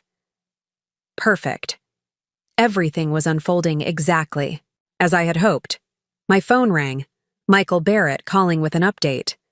The board meeting last night went exactly as we anticipated, he reported. Once Owen revealed Jordan's unauthorized negotiations with Morgan Brothers, the board voted unanimously to support his suspension. Even the 3 members Morgan had approached back to Owen once they understood the full situation. And the CEO announcement? I asked. On the agenda for 2 p.m. today. The paperwork is prepared, the compensation committee has approved your terms, and Owen has personally spoken with each board member to secure their support. It's happening, Effie. I thanked him and ended the call, then walked to my closet to select my outfit for the day. Not just any outfit, the one I would wear for my first official appearance as CEO of Monarch Luxury Group. I selected a precisely tailored black suit I'd purchased in Milan 2 years ago, but had never worn. I'd been saving it for a truly significant occasion, paired with a simple cream silk blouse and the vintage Cartier watch that had been my first introduction to the world of luxury timepieces. It conveyed exactly the image I wanted. Confident, sophisticated, uncompromising. As I dressed, my phone buzzed with a text from Owen. Car will pick you up at 1:30. Everything is ready. In 3 hours, I would officially become CEO of the company that had fired me just 4 days ago. The irony wasn't lost on me, but this wasn't about irony or even vindication. It was about finally claiming the position I had earned through years of dedication and results, the position Jordan had tried to ensure I would never hold.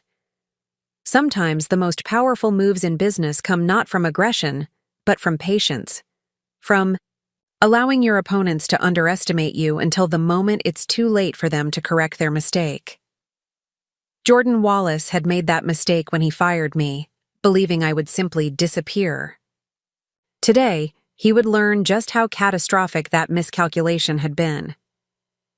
As the appointed time approached, I reviewed the notes I'd prepared for my first official acts as CEO. These weren't just administrative decisions, but strategic moves that would define my leadership from day one. Each had been carefully calculated to stabilize Monarch, reassure key stakeholders, and decisively end Morgan Brothers' acquisition attempt. At precisely 1:30 p.m., my doorman called to announce that a car was waiting.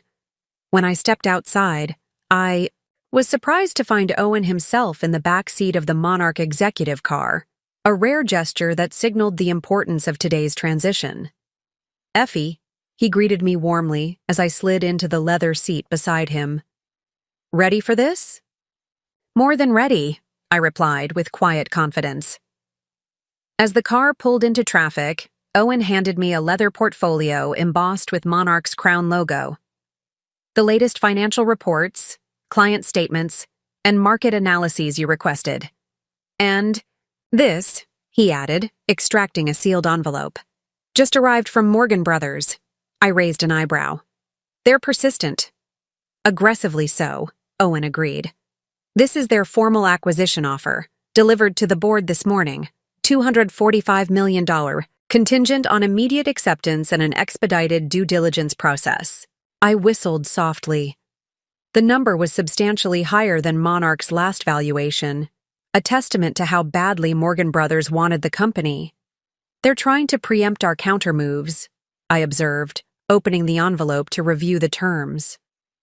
Interesting timing. They sensed the momentum shifting, Owen said. Victor Morgan called me personally this morning, said they were prepared to respect my legacy while modernizing operations for the digital era. Standard acquisition language, I noted.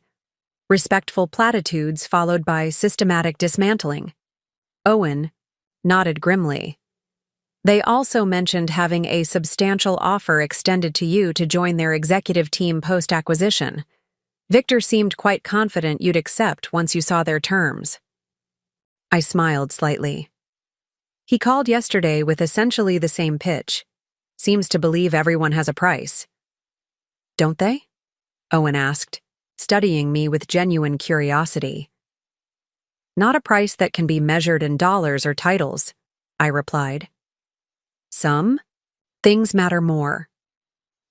The rest of the ride passed in comfortable silence as I reviewed the financial materials.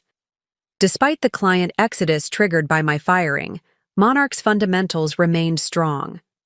The growth strategies I'd implemented over the past 3 years had built resilience into the business model, diversifying our revenue streams beyond just the ultra-high net worth individuals Jordan had wanted to focus on exclusively. When we arrived at Monarch headquarters, we entered through the executive entrance, the same door I'd used yesterday, but under very different circumstances. This time, there was no secrecy. Michael Barrett waited inside, accompanied by Diane Mercer, the board member who had been my early champion. The board is assembled, Michael informed us. All 12 members present, either in person or via secure video conference. And the executive team? I asked. Waiting in the main conference room as requested, Diane replied. There's quite a buzz in the building. Word has spread that a major announcement is coming. I nodded. Good. Has Jordan made any further contact with board members? Michael's expression tightened. He tried. 3 separate calls this morning, all rejected. He then sent a lengthy email challenging his suspension and threatening legal action. As expected, I said calmly. Is the legal team prepared? Fully. We've documented everything, including his unauthorized negotiations with Morgan Brothers. His employment contract gives clear grounds for termination given the circumstances. Perfect. Then let's not keep everyone waiting. The 4 of us walked toward the boardroom, our footsteps echoing in the marble-floored corridor. Just before we reached the double doors, Owen touched my arm lightly. Effie, he said quietly, I want you to know something. When I started Monarch, 23 years ago, I dreamed of building something that would outlast me. Something my son would someday lead with the same passion I had. That dream died 3 days ago. His eyes held mine steadily. But today, a new dream begins. Monarch couldn't be in better hands. The sincerity in his voice caught me by surprise, touching something deeper than professional pride. This wasn't just a business transition. It was the passing of a legacy. Thank you, Owen, I said simply. I won't let you down. With that, Michael opened the boardroom doors. The scene inside was exactly as I had visualized it. 12 board members seated around the massive table, expressions ranging from curious to concerned to cautiously optimistic.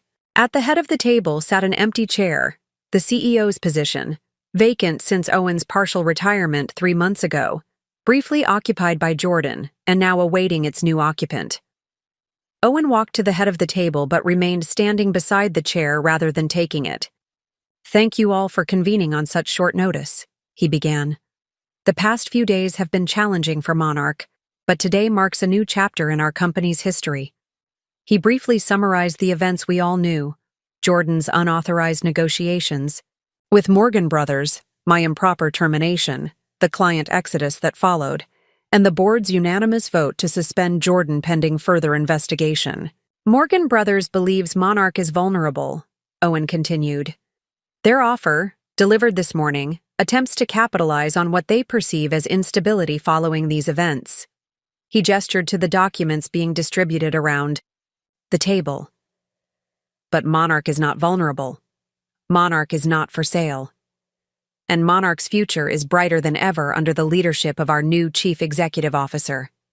He turned to me, extending his hand toward the empty chair in a symbolic gesture that didn't escape anyone in the room.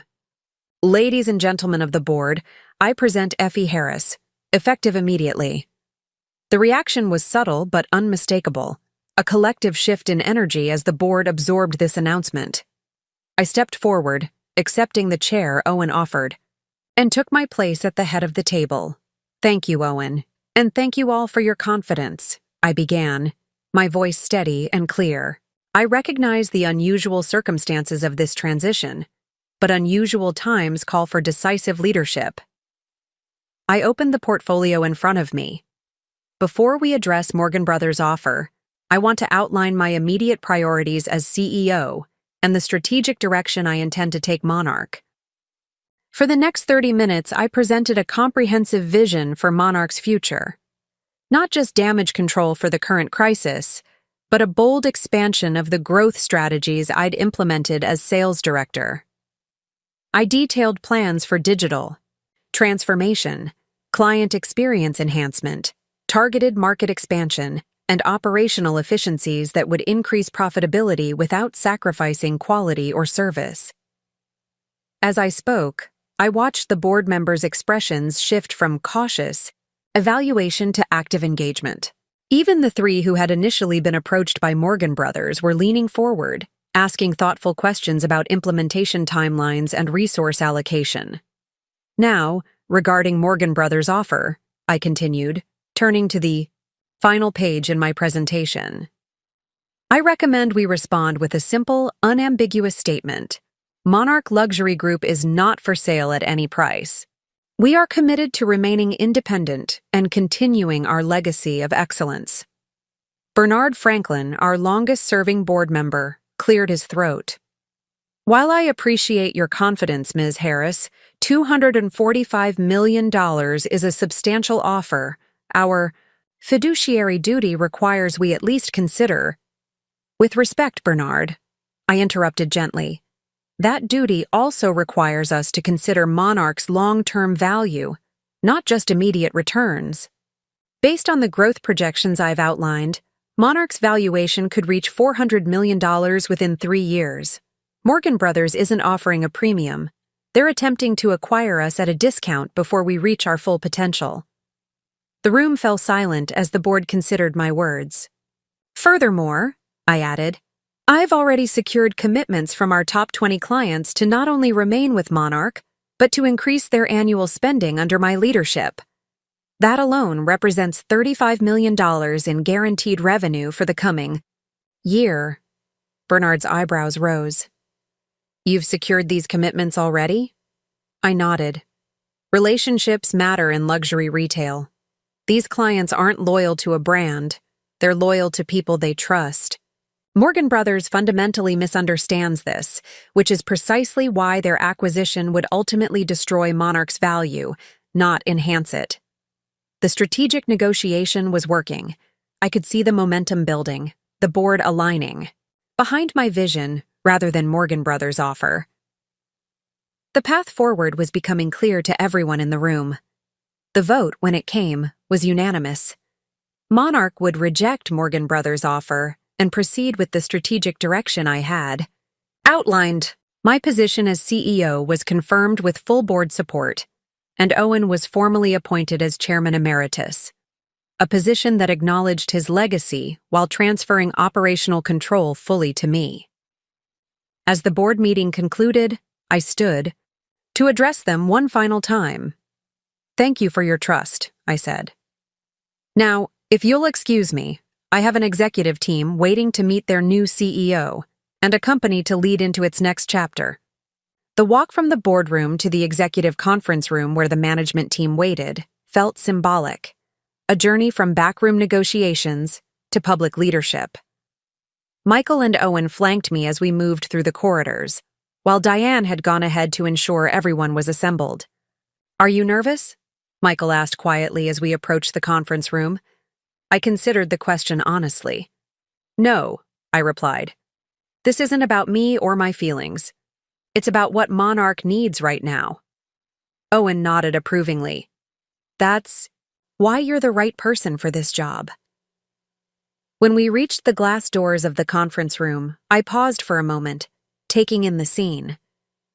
The entire executive team was gathered, department heads, regional directors, and senior managers. About 20 people in total. Some I had worked closely with for years. Others had been recruited during Jordan's brief tenure and were essentially strangers. Their expressions ranged from curious to anxious, all of them clearly aware that something significant was about to happen. Notably absent were Jordan, of course, and Camilla Porter.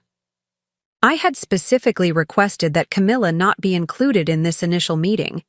Her future with Monarch would be determined later, after I had assessed her level of complicity in Jordan and Morgan Brothers' scheme. "Ready?" Owen asked.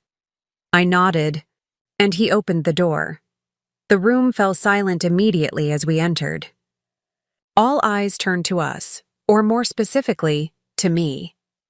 My appearance was clearly unexpected for many of them. Several exchanged startled glances or whispered comments. I walked directly to the head of the table, where the CEO traditionally sat, and remained standing. Owen took a position to my right, while Michael stood slightly behind us. "Good afternoon," I began, my voice clear and authoritative. "For those who don't know me, I'm Effie Harris. Until 4 days ago, I was Monarch's Director of Sales." I paused, letting the significance of my presence sink in.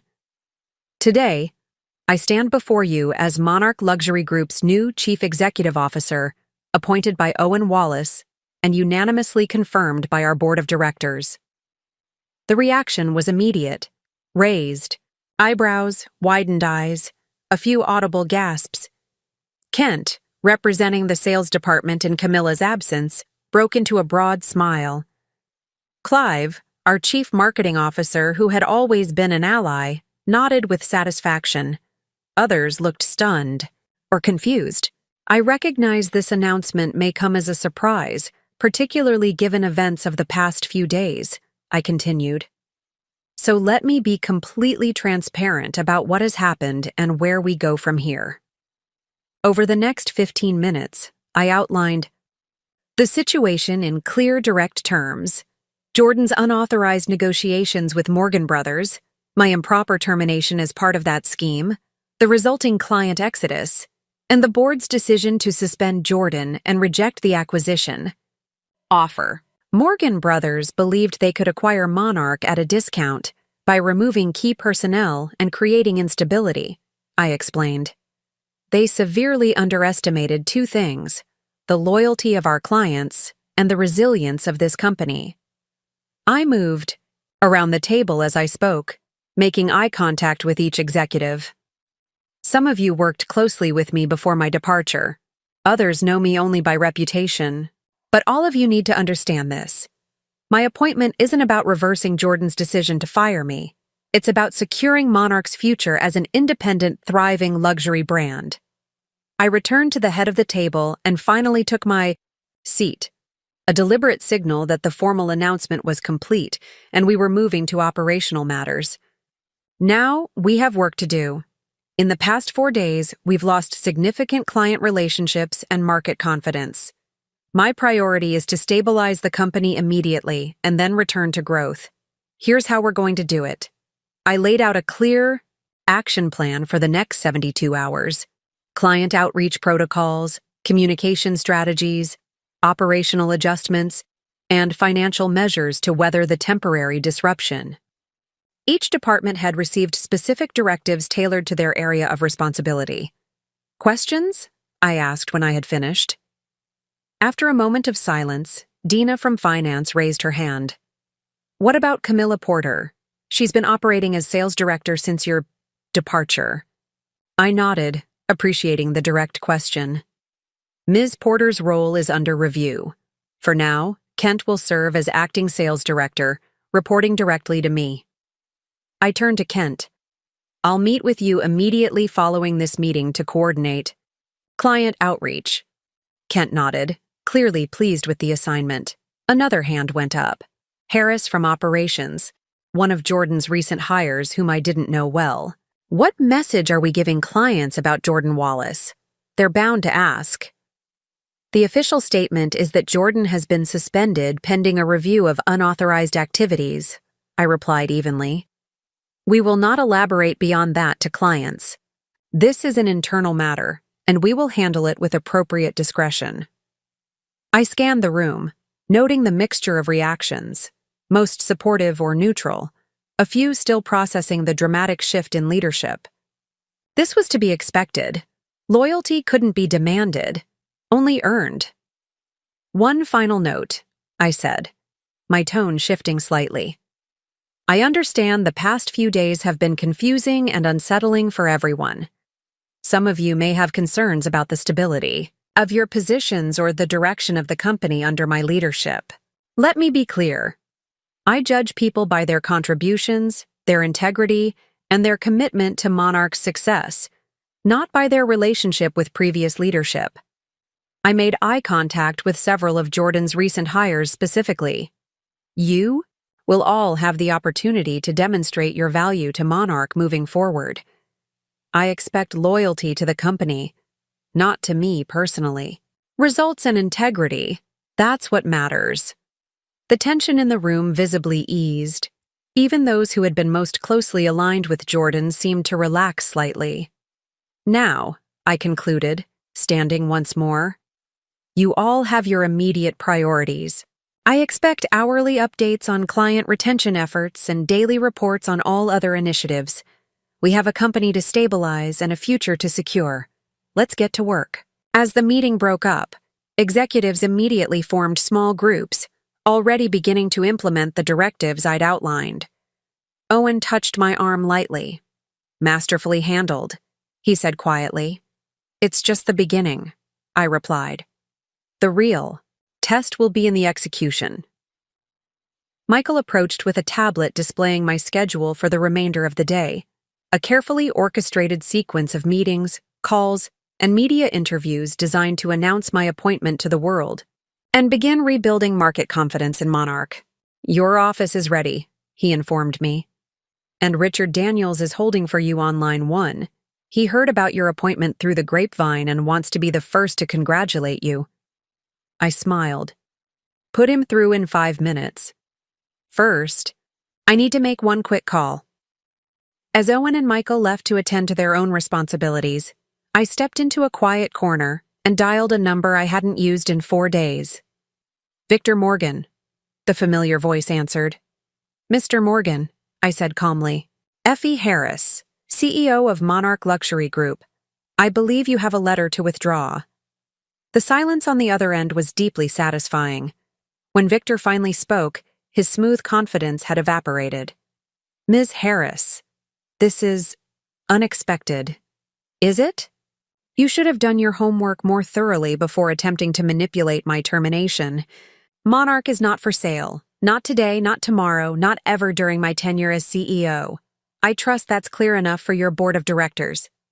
Without waiting for his response, I ended the call and walked toward what had once been Owen's office, and was now mine. My calculated return to Monarch wasn't just about reclaiming a position or exacting justice for wrongful termination. It was about protecting something valuable, something worth fighting for. A company built on relationships, expertise, and integrity, not just profit margins and acquisition targets. As I stepped into the CEO's office for the first time, I felt a profound sense of rightness.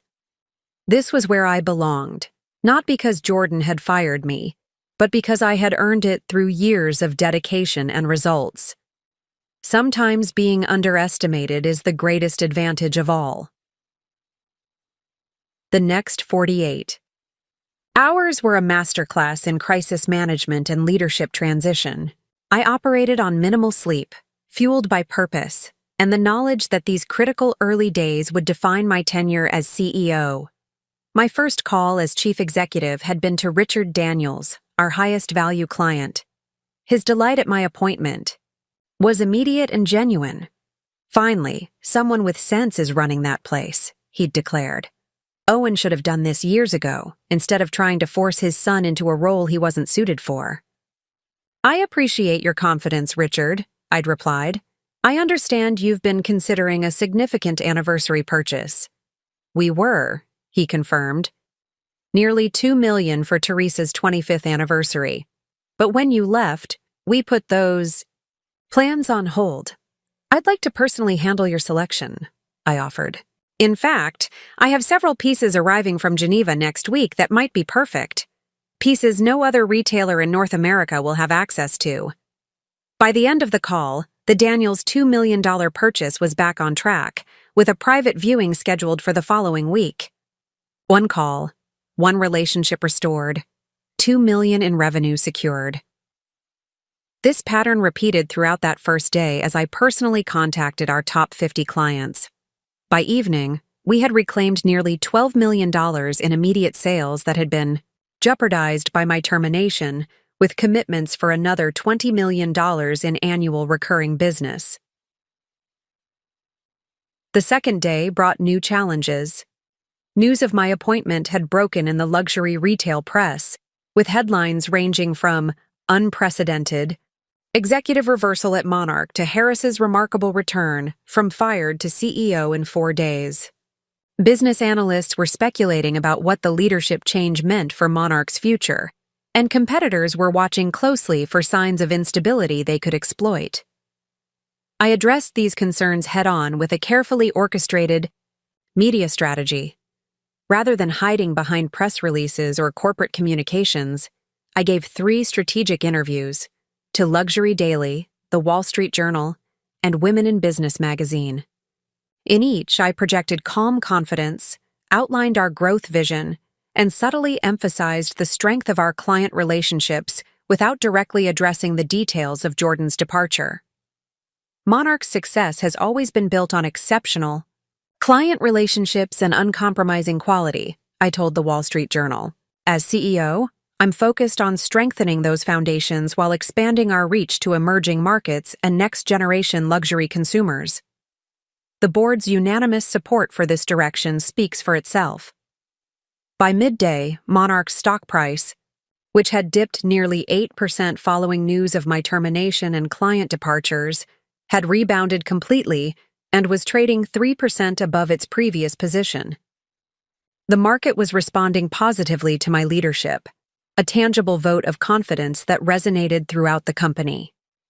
The real test came on my 3rd day as CEO, when we faced our first major operational challenge.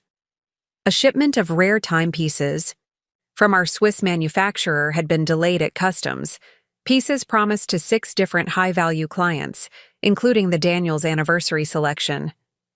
In the past, such logistics issues would have been handled by middle management, but I recognized this as an opportunity to demonstrate my leadership approach. I convened an immediate meeting with our logistics team, customs brokers, and client relations staff. This isn't just a shipping delay, I told them. This is a promise to 6 of our most valued clients that we're at risk of breaking. I need solutions, not explanations. For the next 2 hours, we worked through the problem together. When our usual customs broker identified a 72-hour minimum delay, I personally called the regional director of customs, a former client whose daughter's engagement ring I had helped select 3 years earlier. By the end of the day, our shipment had been expedited through inspection and was en route to our secure facility. When I shared this development with the executive team, the message was clear. Under my leadership, Monarch would be relentlessly solution-oriented, would leverage relationships at every level, and would never accept impossible as an answer when client commitments were at stake. Kent, who had stepped seamlessly into his role as acting sales director, pulled me aside after the meeting. "The team is talking," he said with a slight smile. "This is different from how things worked under Jordan, or even Owen in the later years. You're not just directing, you're doing." "Leadership isn't about having the biggest office or the most impressive title," I replied. "It's about removing obstacles so your team can excel. Sometimes that means making the calls no one else can make." By the end of that 3rd day, we had not only stabilized the immediate business disruption caused by my termination, but had begun implementing the growth strategies I'd outlined to the board. The executive team was aligned, client relationships were secure, and employees throughout the organization had a clear understanding of our direction. There was only one outstanding matter to address: Camilla Porter. She had been conspicuously absent since my appointment, calling in sick for 2 consecutive days. On the morning of day 4, I asked Laurel to schedule a meeting with her for that afternoon. She sounds nervous, Laurel reported after making the call. Asked if she should bring her employee file. I shook my head. Tell her that won't be necessary. This is a conversation, not a termination. When Camilla arrived at my office, she looked nothing like the confident woman who had been so quickly installed in my former position. Her usual polish was diminished by visible anxiety as she took the seat across from my desk. Thank you for coming in, Camilla, I began, keeping my tone professional and neutral. I wanted to discuss your role at Monarch moving forward. She straightened slightly.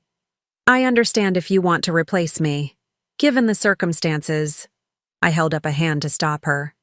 Before we discuss that, I'd like to hear directly from you. How much did you know about Jordan's arrangement with Morgan Brothers? Were you actively involved in the plan to terminate me? Or were you simply accepting a promotion when offered? The directness of my question seemed to catch her off guard. She hesitated, clearly weighing her response carefully. I knew Morgan Brothers was interested in acquiring Monarch, she finally admitted. Jordan told me they wanted fresh leadership in sales, someone not tied to the old way of doing things. He said you were resistant to change. And my termination? Did you know that was coming? She looked down briefly. I knew he planned to restructure the department. I didn't know it would happen so abruptly, or without a transition period. I studied her, assessing the sincerity in her response. She had been a pawn in Jordan's game, ambitious certainly, and willing to benefit from my removal, but perhaps not the architect of it. Camilla, I believe in giving people the opportunity to prove their value, I said after a moment. You have expertise in areas that could benefit Monarch, particularly in digital marketing and younger demographic engagement. These align with our growth strategy. Her expression shifted from resignation to cautious hope. I'm creating a new position, Director of Digital Strategy and Emerging Markets. It reports to Kent in sales for now, with dotted line responsibility to marketing. The role focuses on expanding our digital presence and developing programs specifically for first-time luxury buyers. I think your background makes you well-suited for it, if you're interested. The offer clearly surprised her. You're not firing me? I'm offering you the chance to contribute in an area where we need expertise, I clarified. Whether you take that opportunity is up to you. Camilla sat straighter, processing this unexpected development. I would be very interested. Thank you.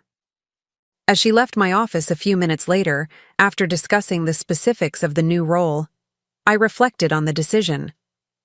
Some might have expected me to fire Camilla immediately upon taking control, a symbolic purging of Jordan's influence.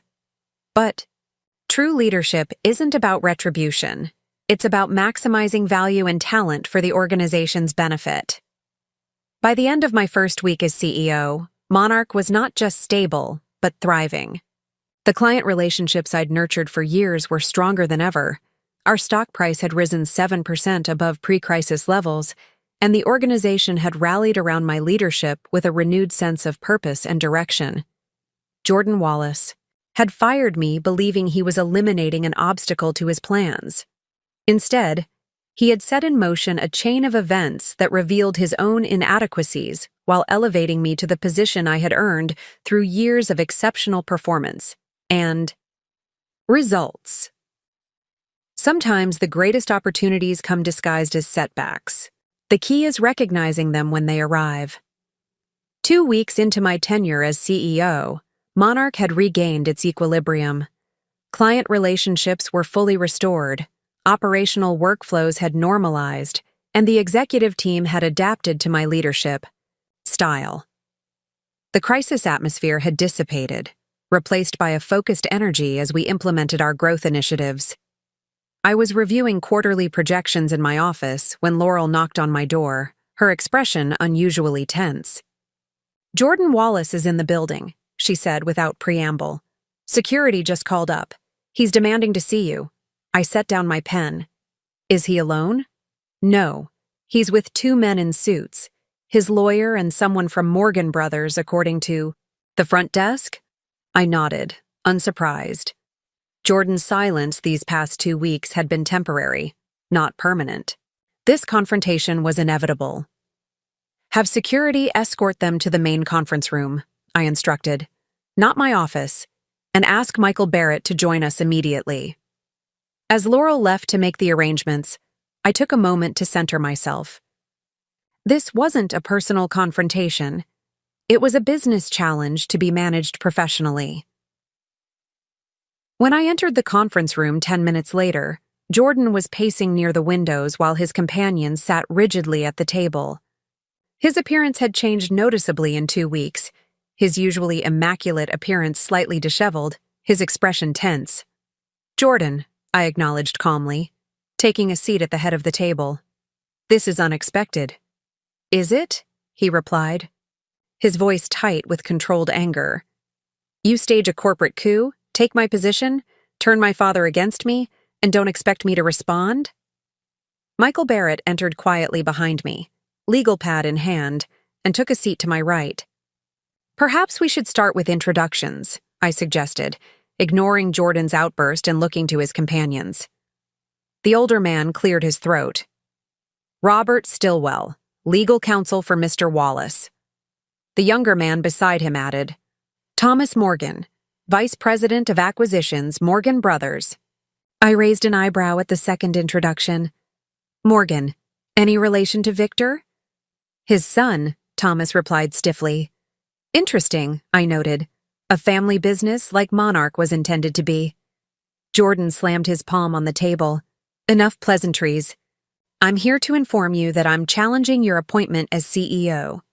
The board vote was conducted under false pretenses with incomplete information, and while I was denied the opportunity to present my side." I met his gaze steadily. "The board was fully informed of your unauthorized negotiations with Morgan Brothers, your failure to disclose those negotiations to Owen or the board, and your improper termination of a key executive as part of that scheme."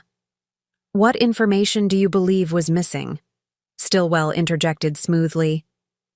"My client had full authority as CEO to explore strategic partnerships, including potential acquisition offers. Nothing in his employment contract or corporate bylaws prevented such exploratory discussions." "Exploratory discussions are one thing," Michael countered. "Secret negotiations with a company known for dismantling acquired brands, coupled with the termination of executives likely to oppose such a sale, crosses the line from exploration to conspiracy." Thomas Morgan leaned forward. "Morgan Brothers made a generous offer for Monarch, $245 million, well above market valuation. The board had a fiduciary duty to properly consider that offer, not dismiss it outright based on emotional attachment to the company's independent status." I smiled slightly. "The board didn't reject your offer because of emotional attachment, Mr. Morgan. They rejected it because our growth projections under current leadership indicate a valuation of approximately $400 million within 3 years. Accepting your offer would have been fiscally irresponsible," Jordan scoffed. "Growth projections based on what? Your sales strategies that barely worked during an economic boom? The luxury market is changing. Morgan Brothers recognized that, even if my father and his cronies don't. Our first quarter results, under my leadership, suggest otherwise," I replied evenly. "Revenue is up 12% compared to the same period last year. Client acquisition in the under 40 demographic has increased 23%. And our exclusive partnership with Maison Laurent, finalized yesterday, gives us distribution rights for their limited collection across North America." The mention of Maison Laurent caused a visible reaction from both Jordan and Thomas Morgan. The prestigious Swiss manufacturer was notoriously selective about their retail partners, and Monarch had been pursuing this relationship for years without success. "That's impossible," Jordan said. "I personally met with Laurent's CEO 3 months ago. They weren't interested. They weren't interested in partnering with someone planning to sell to Morgan Brothers," I corrected. Once we clarified our commitment to remaining independent and our plans for authentic brand growth rather than corporate consolidation, they were quite receptive. Thomas Morgan's expression darkened. This development clearly complicated their strategy. Regardless of recent developments, Stillwell continued, my client is prepared to pursue legal action challenging the board's decision and your appointment. We have documentation showing that Mr. Wallace was improperly denied due process during his suspension. Michael leaned forward. And we have documentation proving Mr. Wallace violated his fiduciary duties to Monarch, breached his employment contract, and attempted to orchestrate the sale of the company without proper disclosure or authorization. I suggest you consider carefully before pursuing litigation that would make all of this public record. The threat was clear. A legal battle would expose Jordan's actions to public scrutiny, potentially damaging his reputation beyond repair. Jordan, however, wasn't deterred. This isn't just about my position, he insisted, turning to me. This is about my birthright.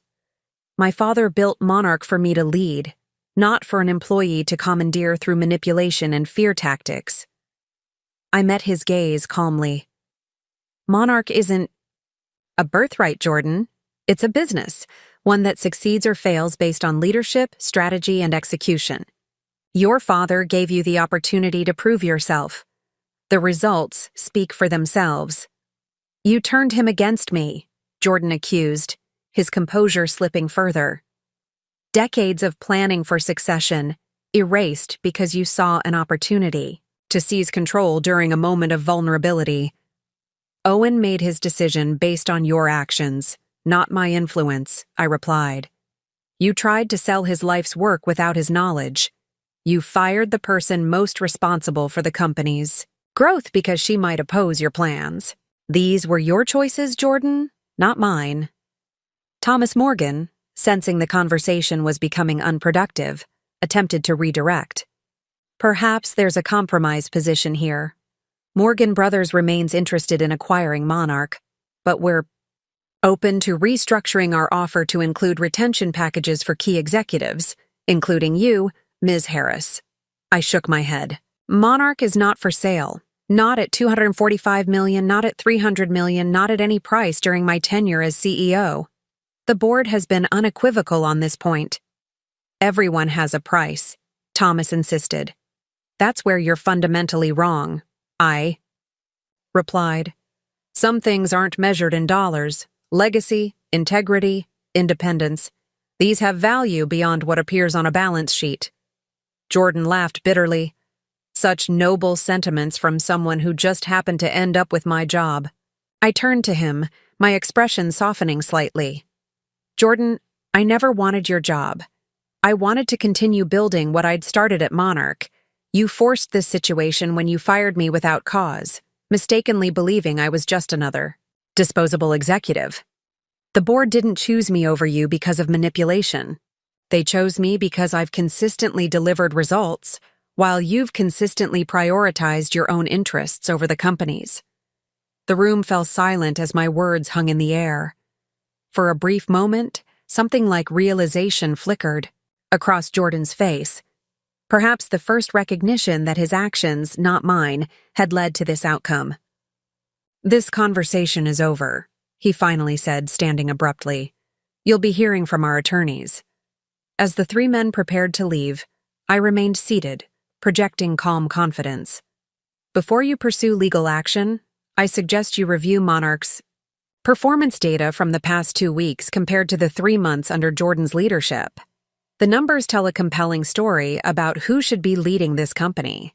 After they departed, Michael turned to me with a raised eyebrow. That went about as expected.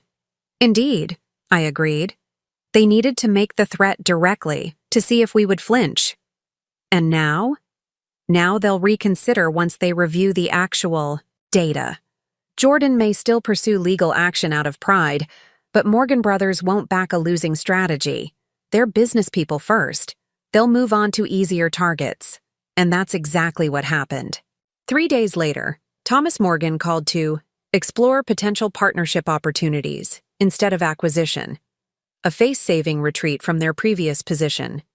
Jordan's lawyer followed up with a much-reduced demand for a settlement rather than the threatened lawsuit. The emerging opposition had tested our resolve and found it unyielding. More importantly, they had discovered what Jordan had failed to recognize from the beginning.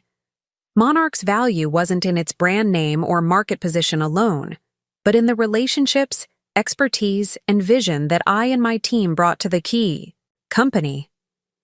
Sometimes, the most powerful response to opposition isn't force, but unwavering confidence in your own value. Jordan had fired me believing I was replaceable. His greatest mistake was failing to recognize that some people aren't just employees, they're the heart of what makes a business successful. 1 month into my tenure as CEO, Monarch was not just recovering, but thriving. The quarterly sales projections had been revised upward twice. Our stock was performing exceptionally well, and industry publications were beginning to feature profiles about our remarkable turnaround under new leadership.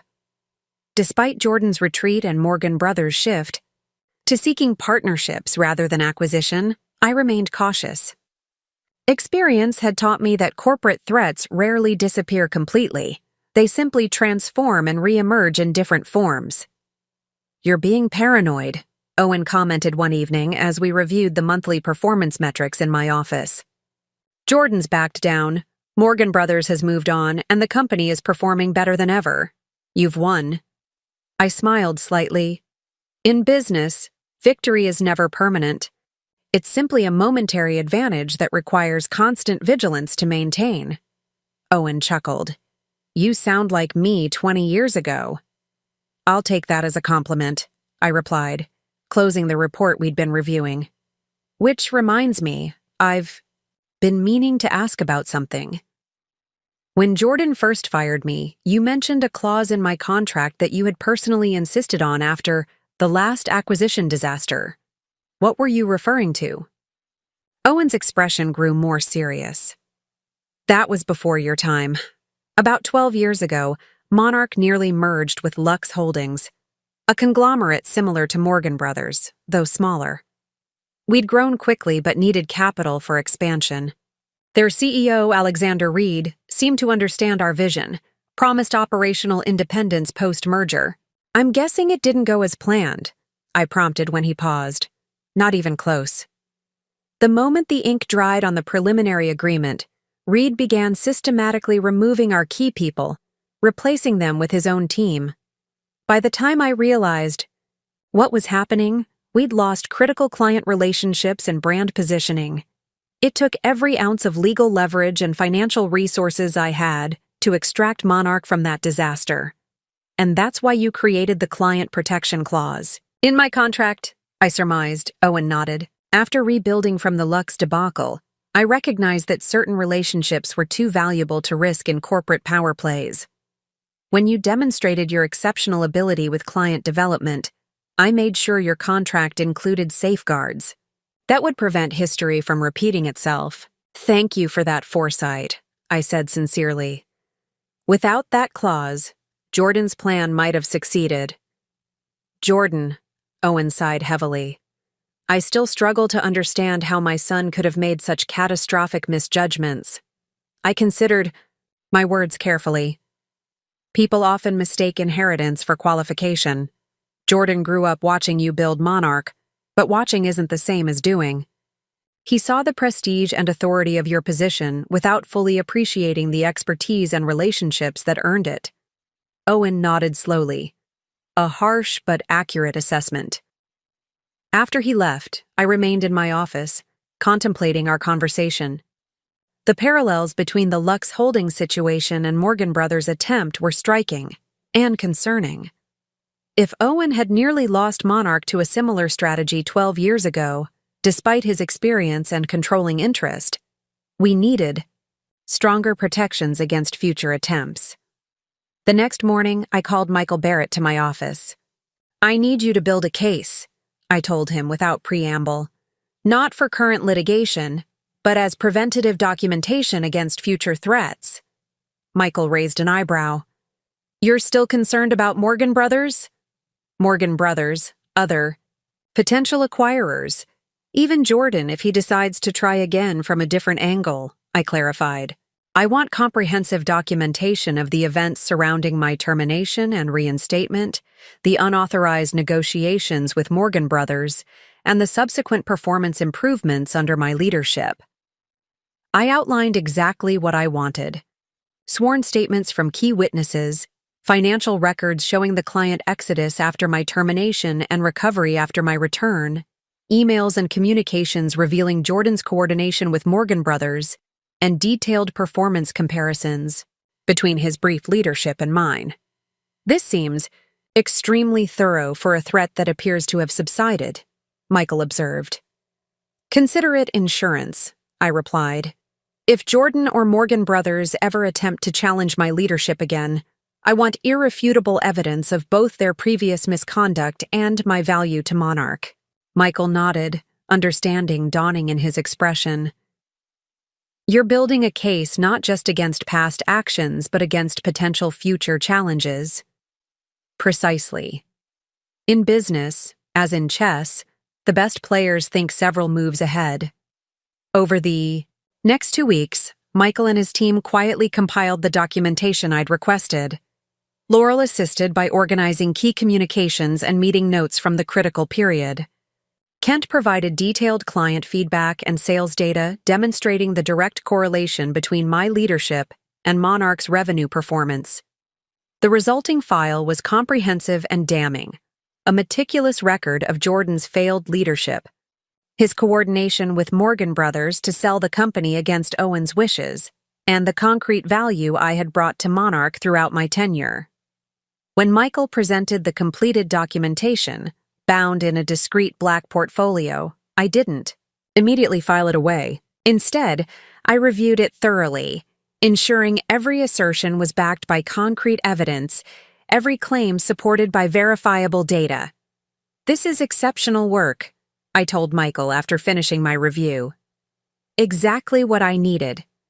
May I ask what you plan to do with it? He inquired. Nothing, hopefully, I replied. It's not meant for use unless absolutely necessary. Think of it as a dead man switch, protection that only activates if someone attempts to repeat past mistakes. I secured the portfolio in my private safe, alongside my original employment contract with its crucial client protection clause. Together, they represented both the history of attempts to undermine my position and the safeguards against future challenges. Later that week, I received an unexpected message from Clive in marketing. A financial blog was preparing to publish an article about Jordan's ouster from Monarch, focusing on the attempted Morgan Brothers acquisition and my rapid elevation to CEO. The reporter was seeking comment before publication. This was precisely the type of situation the documentation would help address. Rather than issuing a standard no comment or vague corporate statement, I decided on a different approach. I invited the reporter to Monarch headquarters for an exclusive interview, offering unprecedented access on one condition: complete factual accuracy about the transition of leadership. The interview took place in our main showroom rather than my office, a deliberate choice to emphasize Monarch's products and future rather than corporate politics. For 90 minutes, I answered the reporter's questions with measured candor, neither concealing Jordan's actions nor overemphasizing my own role. The situation was unfortunate, but ultimately straightforward, I explained. Leadership decisions must be based on performance and results, not family connections. When presented with clear evidence that Monarch was being positioned for sale without proper authorization, the board took appropriate action to protect the company's independence and future growth. When asked about my relationship with Owen and his decision to appoint me as CEO, I was equally measured. Owen Wallace built Monarch through vision and determination. When faced with challenges to that legacy, he made the difficult but necessary decision to prioritize the company's well-being over family sentiment. That requires exceptional courage. The resulting article, published a week later, was remarkably balanced. While it outlined the facts of Jordan's removal and my appointment, It focused primarily on Monarch's subsequent performance improvements and strategic direction under my leadership. Jordan was mentioned but not vilified. The Morgan Brothers acquisition attempt was described as unsuccessful, rather than blocked.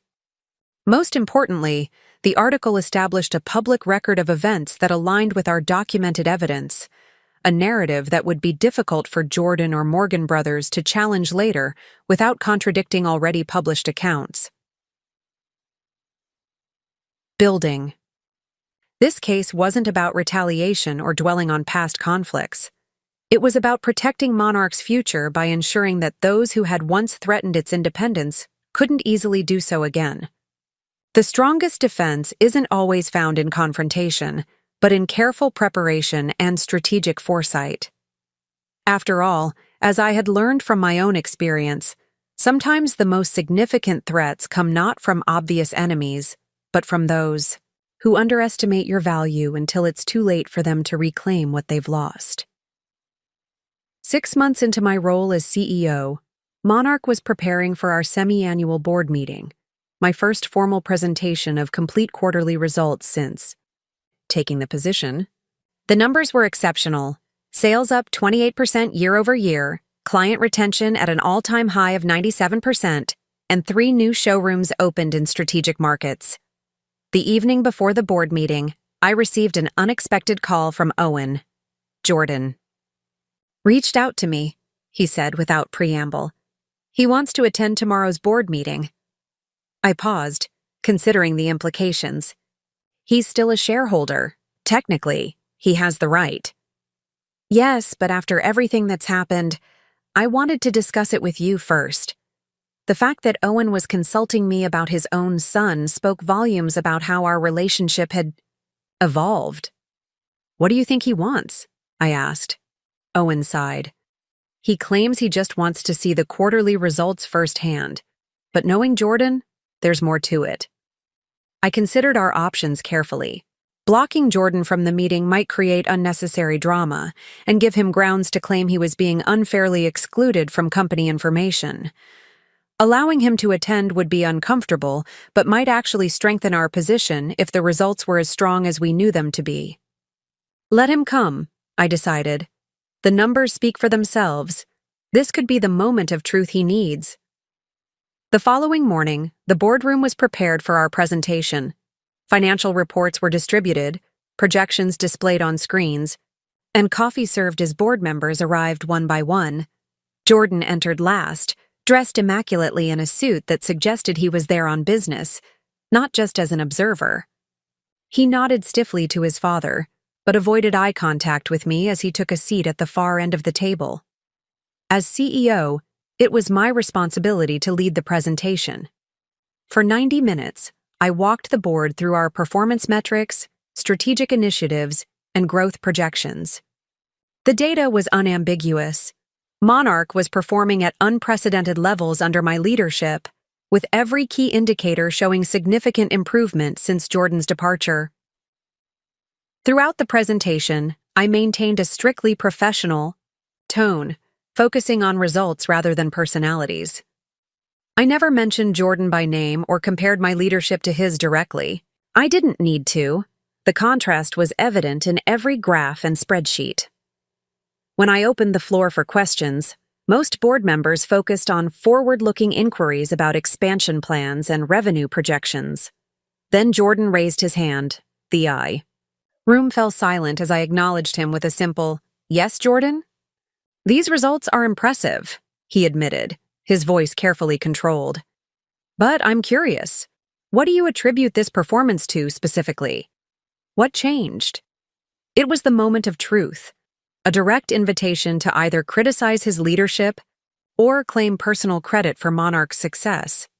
Either response would be understandable given our history, but neither would serve the company's best interests. "Consistency," I replied simply.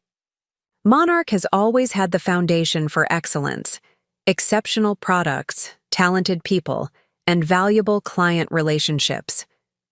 Our recent performance comes from ensuring those elements work in harmony with a clear strategic vision and accountable leadership. Jordan held my gaze for a long moment, then nodded once, not in agreement, necessarily, but in acknowledgement. For the first time since his failed attempt to fire me, I saw something like recognition in his eyes. Not warmth or reconciliation, but perhaps the beginning of understanding. Sometimes the most powerful moment of truth isn't a dramatic confrontation, but the quiet acknowledgement of undeniable reality. In the months following the board meeting, Monarch continued its upward trajectory. Our successful expansion into emerging markets had caught the attention of luxury industry analysts, and my leadership was being cited in business publications as a case study in corporate turnarounds. The conflict with Jordan and Morgan Brothers had receded into company history, not forgotten, but no longer consuming energy or attention.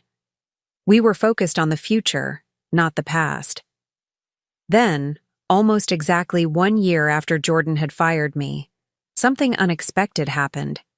An email arrived from him, requesting a private meeting. No lawyers, no Morgan Brothers representatives, just the two of us.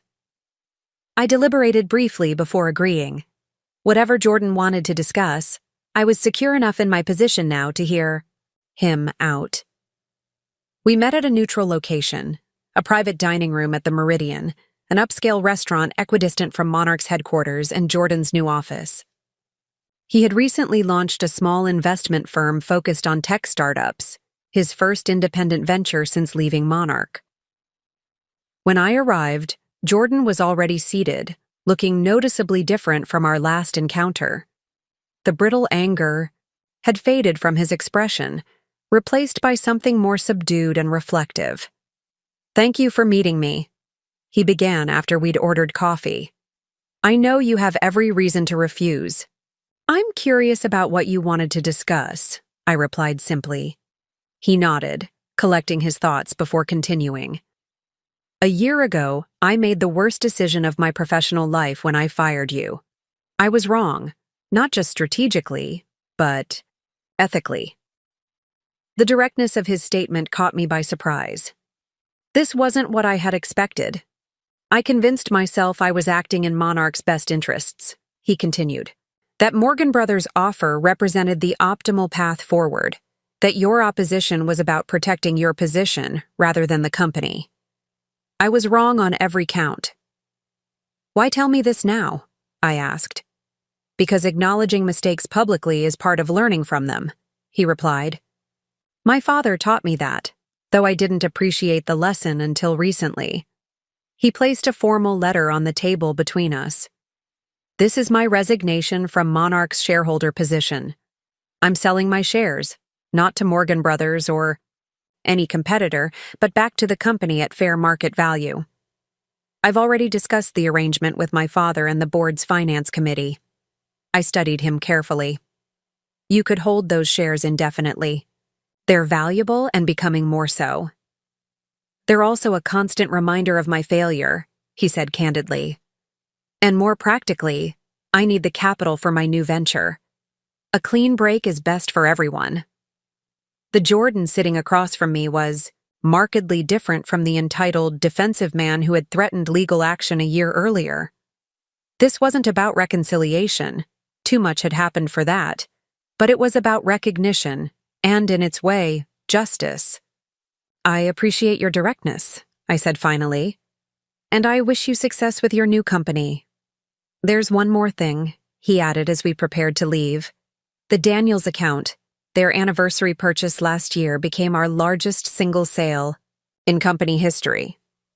I nodded, remembering the $2.1 million customized timepiece Richard had ultimately selected for Teresa. "That was always your relationship, not Monarch's," Jordan acknowledged.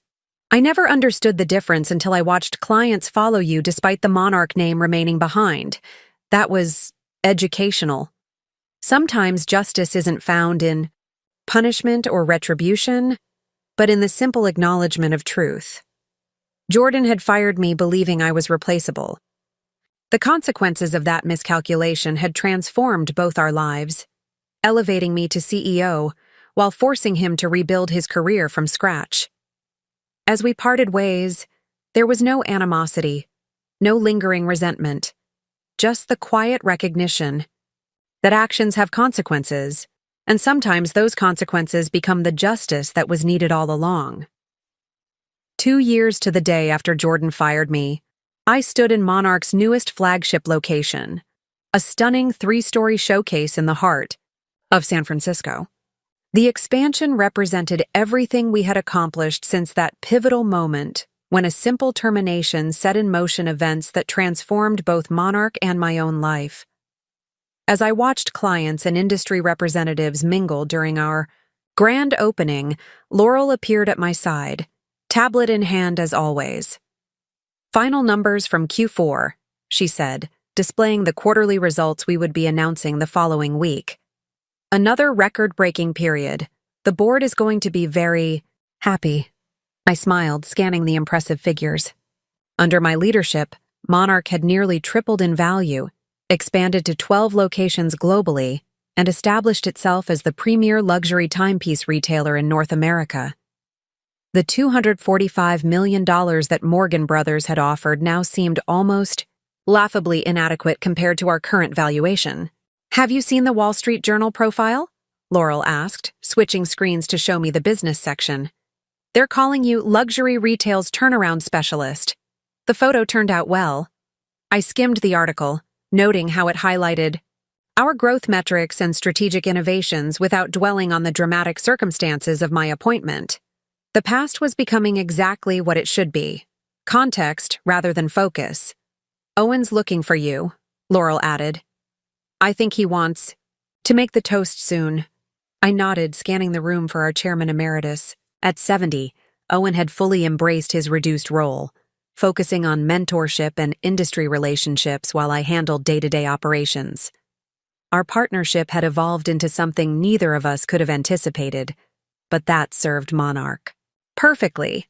I found him near the central display case, deep in conversation with Richard and Teresa Daniels, still our most valuable clients and now personal friends. "Ah, Effie," Owen called as I approached. "Perfect timing." Richard was just saying this location might convince him to split his purchases between New York and San Francisco. "Only if Effie personally handles the selections," Richard clarified with a warm smile. "Some things shouldn't change, even with expansion." "Some things won't," I assured him, "no matter how much we grow." As Owen prepared to make his official toast to celebrate the new location, I took a moment to reflect on the journey. 2 years ago, I had been stunned and humiliated, standing in a Manhattan showroom as Jordan dismissed me without a second thought. Today, I led a thriving global company, had implemented the vision I always knew was possible, and had proven definitively that my value had never been tied to a title or position. The true evolution hadn't been in Monarch's impressive metrics or market position, but in my own understanding of my worth. I no longer needed external validation. I had built something that spoke for itself. Owen raised his glass, drawing everyone's attention. To new beginnings, continued excellence, and the leadership that made both possible. As glasses clinked and conversations resumed, Kent approached with a knowing smile. "Hard to believe it all started with you getting fired," he said quietly. I returned his smile. Sometimes the end is just the beginning in disguise. That was the greatest lesson of this entire experience. Careers, like lives, aren't defined by single moments of setback or triumph, but by how we respond to them. Jordan firing me wasn't the end of my story. It was merely the catalyst for a new chapter that proved to be more successful than either of us could have imagined.